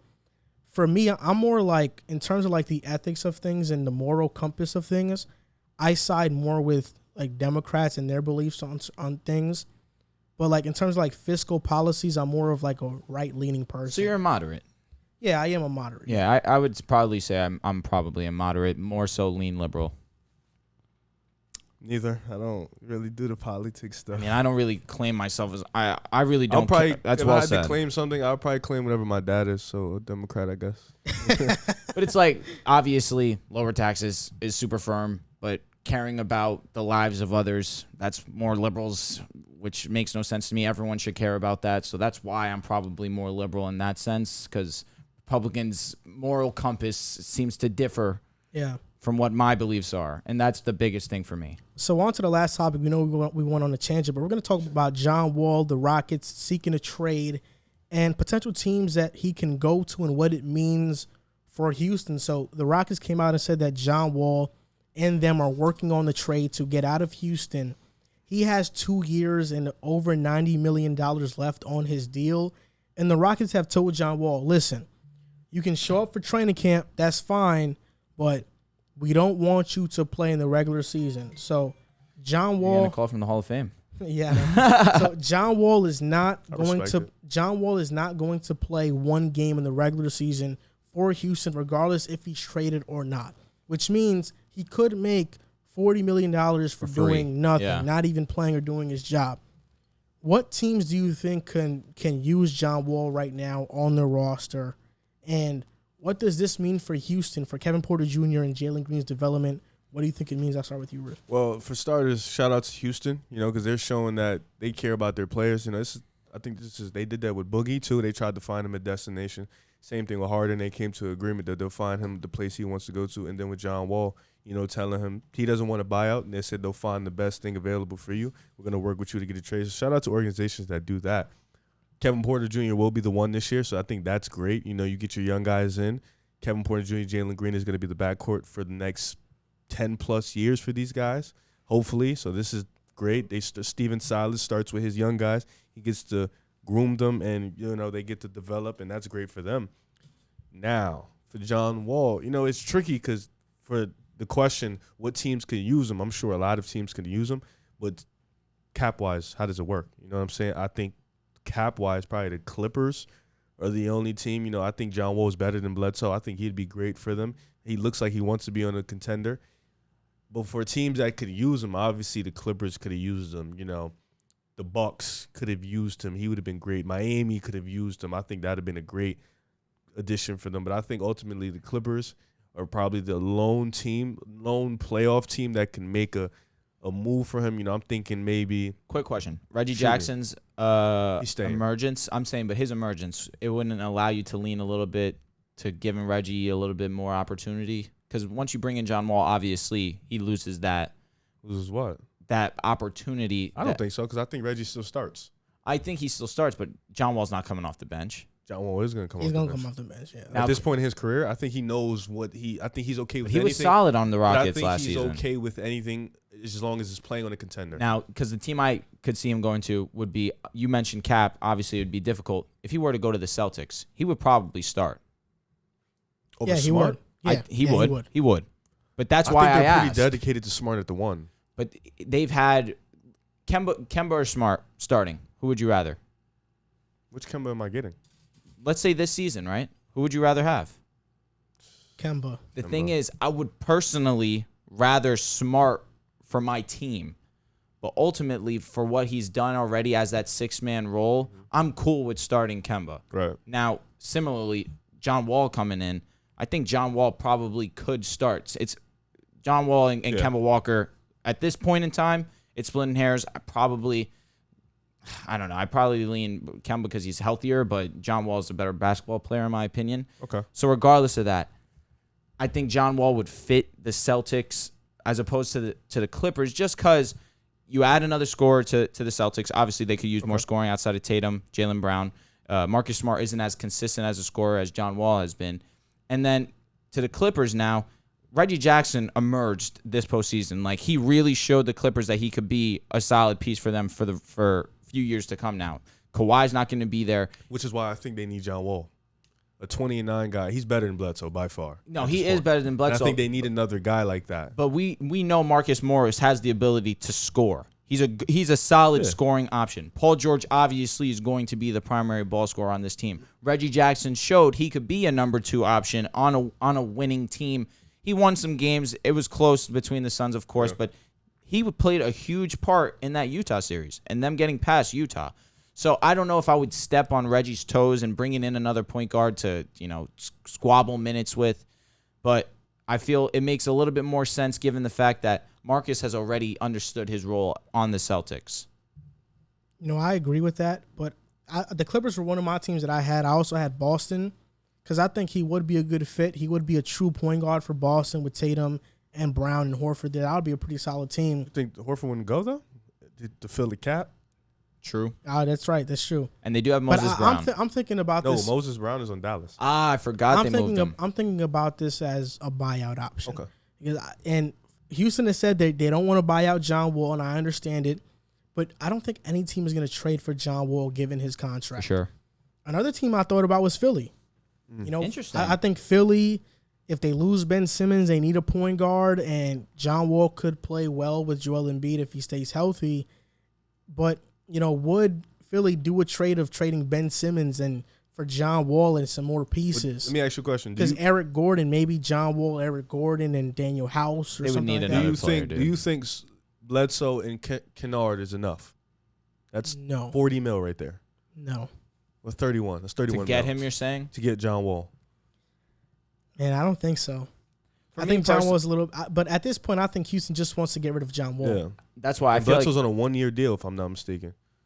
Kennard's a good player. the best option would be a buyout for the Rockets as a whole. Well, probably not the best option for the Rockets because obviously you want to get that cap off your team. But getting him off your team would probably be the best option because now you commit to the young guys. Yep. Christian Wood becomes the focal point of this offense. He's able to finally get the keys to be probably the leader, the primary best player on the team. With guys like KPJ now, like you mentioned, who's going to have the keys to facilitate the offense however he pleases. After last season, I have more than enough confidence he can do so. And Jalen Green now is going to have more opportunity to score the basketball. I just love the idea of committing to the young guys and thinking more long-term in this sense because John Wall is not going to benefit these guys' development as opposed to them, grinding it out together and trying to learn through these years to come. I think Kevin Porter Jr. is going to be in a great situation now that John Wall is not there. He is by far the point guard of this team. Yeah. Something in your eye? Yeah. I think he's by far the point guard of this team. There's no doubt about it. And last year he averaged 17 and 7 doing just that. So now getting John Wall off the team and him being able to flourish in that role, I think he'll be very good in it. Sure. Could we see KPJ win Most Improved Player? I think It's possible. It's in the cards. It could happen. Definitely behind RJ Barrett in that sense, but it could happen if he's there. So Kevin Porter Jr., I think this is great for the young guys. Not even just KPJ and Jalen Green, but Josh Christopher, who they just drafted. Defensive. Needs minutes as well. So, I think John Wall is, if he doesn't get traded, he'll get bought out. And if it's not one of those, he'll just sit out and make all the money. Eric Gordon is the name to watch for because I think Eric Gordon, they can actually trade for a pick or two or some good pieces. Yep. Eric Gordon could be flipped. He's a good player still, and he would help out a contender a ton. But this is good for Houston, just sticking to their young guys and investing in them for the really future. a high chance he sits the whole year and just makes 44. I don't want to see him sit, Houston, truthfully. and thing is, Houston's okay with that. I know, which is fine. Which is fine with me, obviously, but at the same time, it's see him better play. to see John Wall play. Yeah, I agree. And that's going to do it for this episode of the Pick Aside Podcast, episode 113. You can follow us on Instagram and TikTok at Pick Aside Podcast, on Twitter at Pick Aside Pod. Thank you guys for watching, and we'll see you next time.